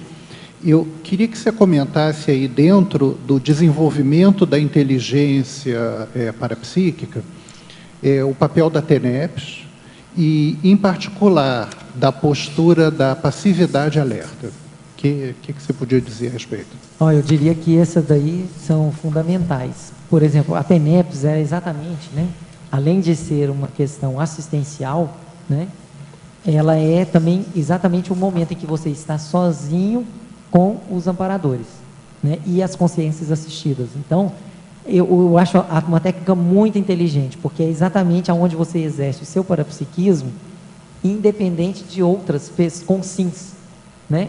Então, aí, exatamente, é você com você e os amparadores. E é exatamente aonde você pode praticar isso que eu estou falando, né? Aí a técnica, a questão da passividade alerta, ela entra exatamente como uma técnica básica para que você, ao perceber, né, aquilo que você vivenciar durante a TENEPS, você possa anotar, ver como é que funciona com você, que tipos de percepções que você tem, e o que daquilo que você vivenciou se confirma, né? Então, eu diria, né, isso o professor Walter que falava, né, que a TENEPS é a pós-graduação, que nunca termina, né, do conscienciólogo.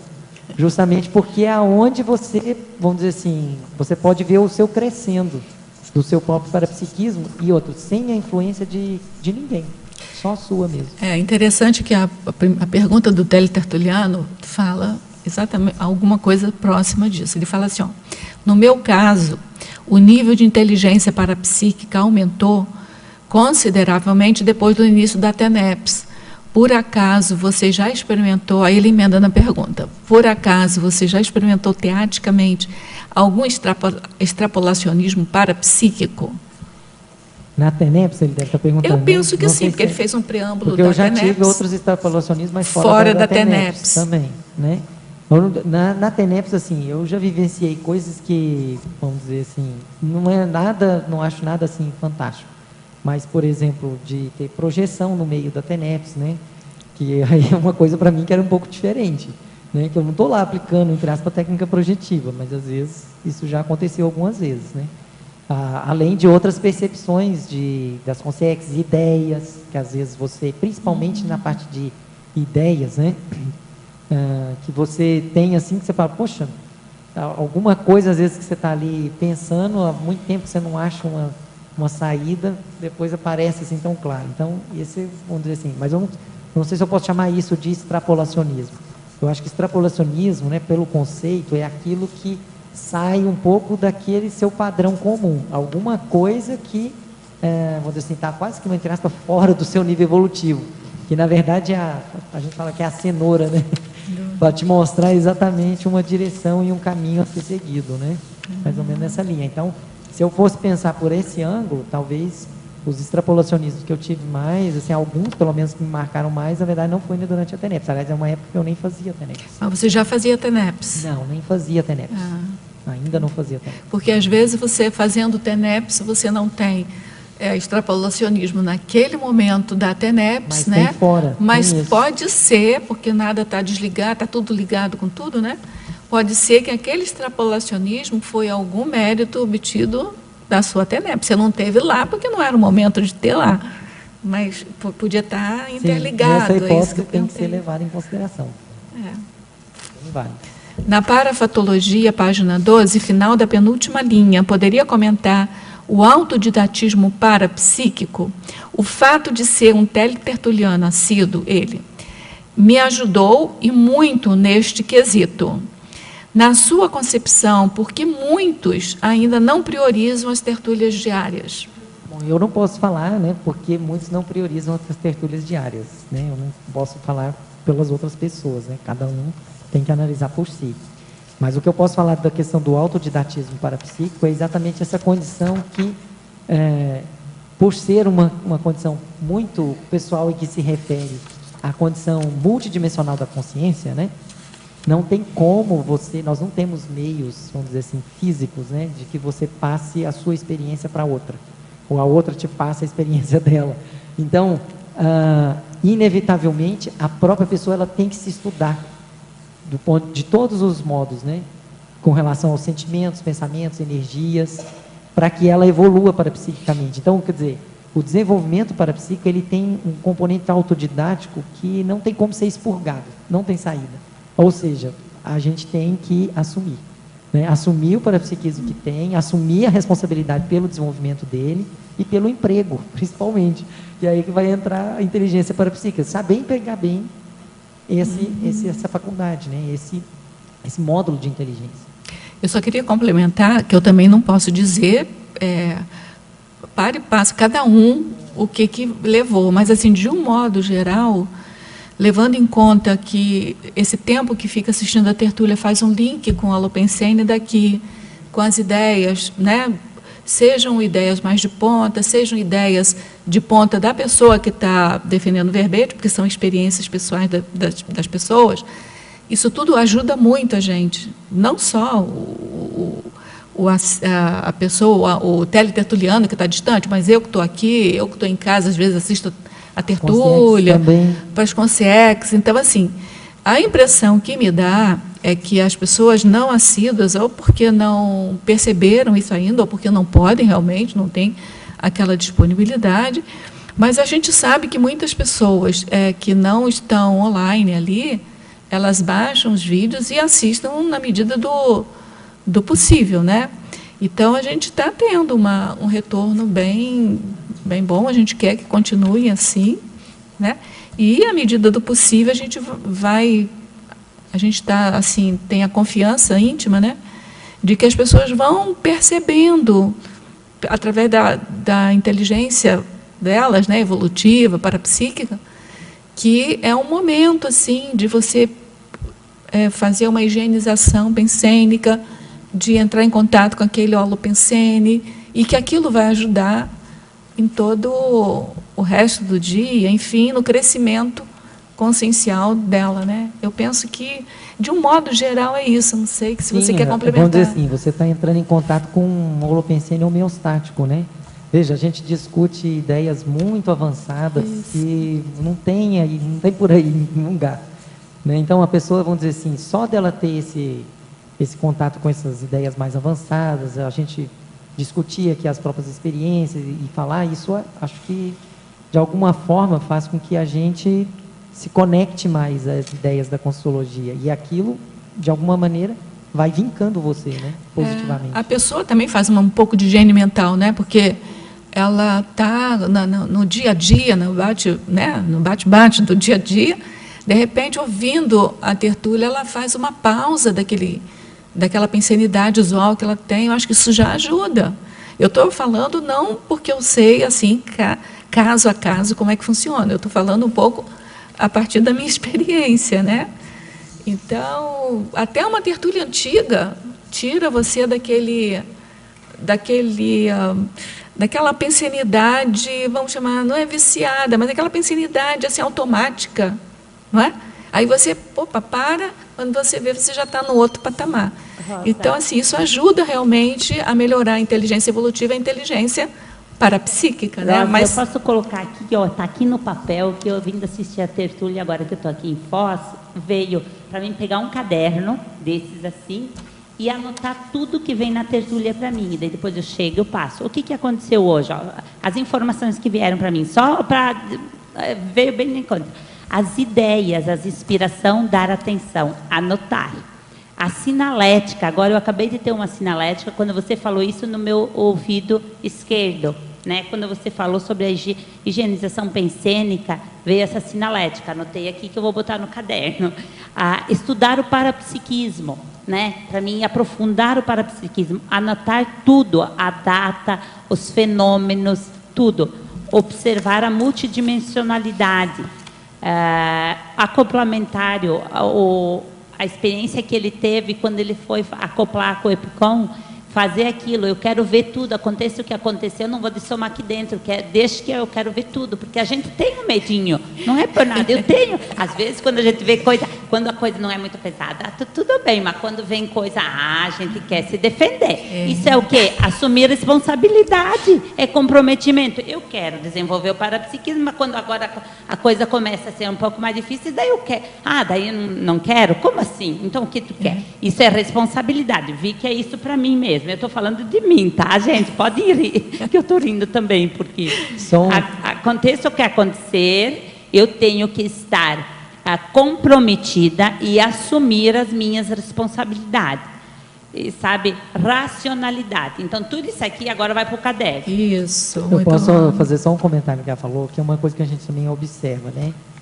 Dando, inclusive, esse curso de livro que eu já dei algumas vezes. Às vezes, a gente vê pessoas que ela não avança mais, assim, ela está um pouco estacionária no parapsiquismo dela, justamente ela não quer avançar mais porque ela sabe que vai ter que lidar com novas realidades a respeito dela. Ela vai ter que ser mais autocoerente com algumas coisas. E, às vezes, a pessoa quer ficar num certo comodismo, vamos dizer assim. Ela acha que o parapsiquismo dá para o gasto, do jeito que está e pronto.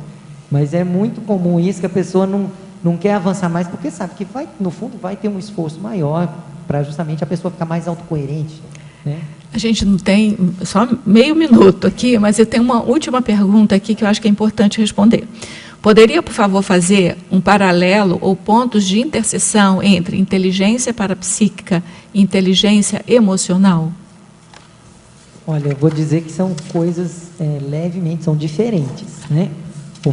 A inteligência parapsíquica é a pessoa saber empregar bem o parapsiquismo dela, né? Vamos dizer.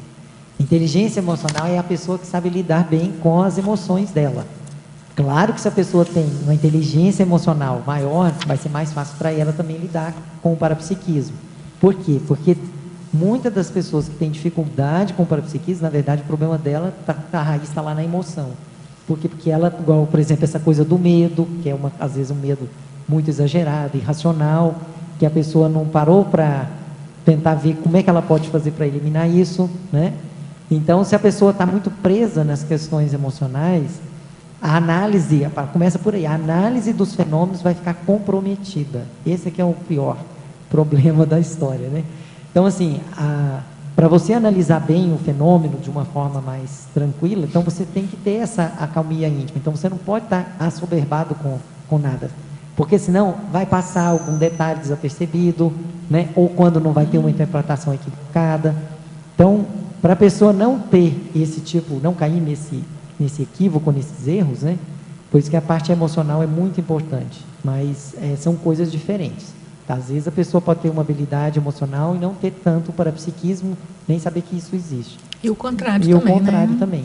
Mas as duas coisas podem correr, se as duas coisas melhorarem, correrem juntas, eu acho que vai levar a uma inteligência evolutiva melhor. Né? Melhor, né? Rômulo, olha, a gente aguarda novos verbetes. Parabéns por este verbete, pela sua exposição, que foi bem esclarecedora. A gente agradece a presença de todos vocês, tertulianos e teletertulianos. Eu sempre reafirmo o convite, porque diariamente, de 12h30 a 2h30 da tarde, a gente tem tertúlia online aqui. Então, são os tertulianos e os teletertulianos que, junto com o verbetógrafo do dia, que movimentam, né, o nosso debate aqui.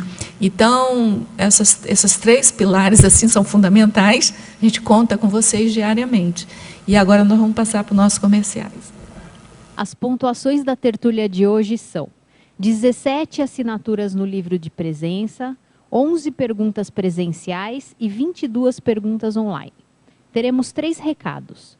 O André Chataloff com o balanço existencial, a Maria Zilá com o programa Verbetografia da Enciclosapiens e a Mara Vargas com 40 manobras energéticas. Bom, boa tarde a todos e todas. Nós estamos representando aqui a Apex e convidando vocês para a 12ª semana da Max Proexis, que vai ser dia 25 de fevereiro a 5 de março. Então, olha só, nós estamos aí, não é esse final de semana, é o próximo. Vai acontecer o 15º Balanço Existencial. E o tema é Legado Evolutivo, de 25 a 28, bem no término do Carnaval. Então, vai ser aqui em Foz, estejam convidados, e aí vale algumas reflexões. Você tem uma Proexis? Ela é mini Proexis ou ela é Max Proexis?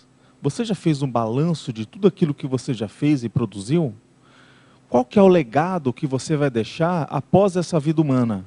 Bom, esse e outros assuntos vão ser discutidos neste curso. Nós também teremos oficinas da semana da Max Proex. Para quem quiser aprofundar em diversas ICs e conhecer um pouco melhor o seu trabalho, nós vamos ter diversas oficinas. Eu vou falar aqui algumas. Ó. Oficina Laboratório da Mnemonicoteco. Então, o que é isso? Vai ser lá da Unicim. Ele vai falar justamente sobre a holomemória, né? Teremos aqui uma outra, que é a Oficina do Epicentrismo Consciencial rumo à Desperticidade, Conselho dos Epicons.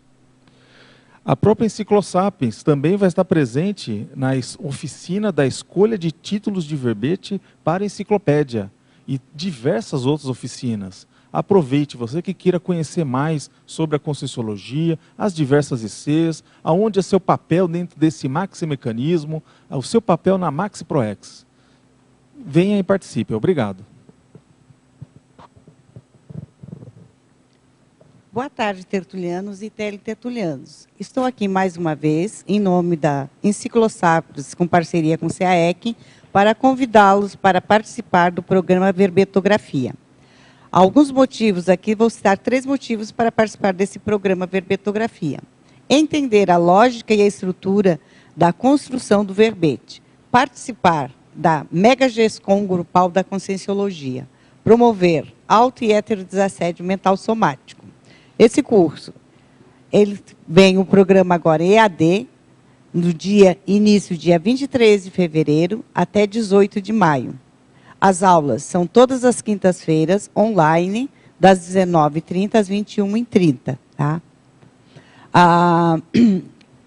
Informações na recepção do CAEC, telefone 45 35 25 26 52. Ou pelo e-mail do CAEC, @caec.org. E para ter maiores informações, você pode entrar em contato @enciclosapiens.org. E também terá desconto para os reciclantes ou grupos fechados de 15 ou mais interessados. Receberão um desconto de 25%. Obrigada. A CIP convida todos a participarem do curso 40 Manobras Energéticas, que acontecerá nos dias 17, 18 e 19 de fevereiro, na sede da CIP, no Discernimento, aqui em Foz do Iguaçu, com o professor Epicom Mário Oliveira.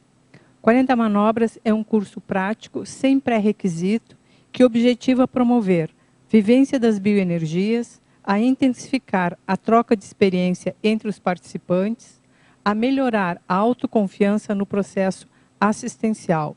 Possibilita ao aluno desdramatizar o trabalho com as energias e a utilizar as energias de forma consciente no seu dia a dia. Informações e inscrições pelo telefone 45 2102 1421, 2102 1421, das 12 às 18 horas, de segunda a sexta, e pelo e-mail acip@acip.com. As vagas são limitadas. Aguardamos vocês. Muito obrigada.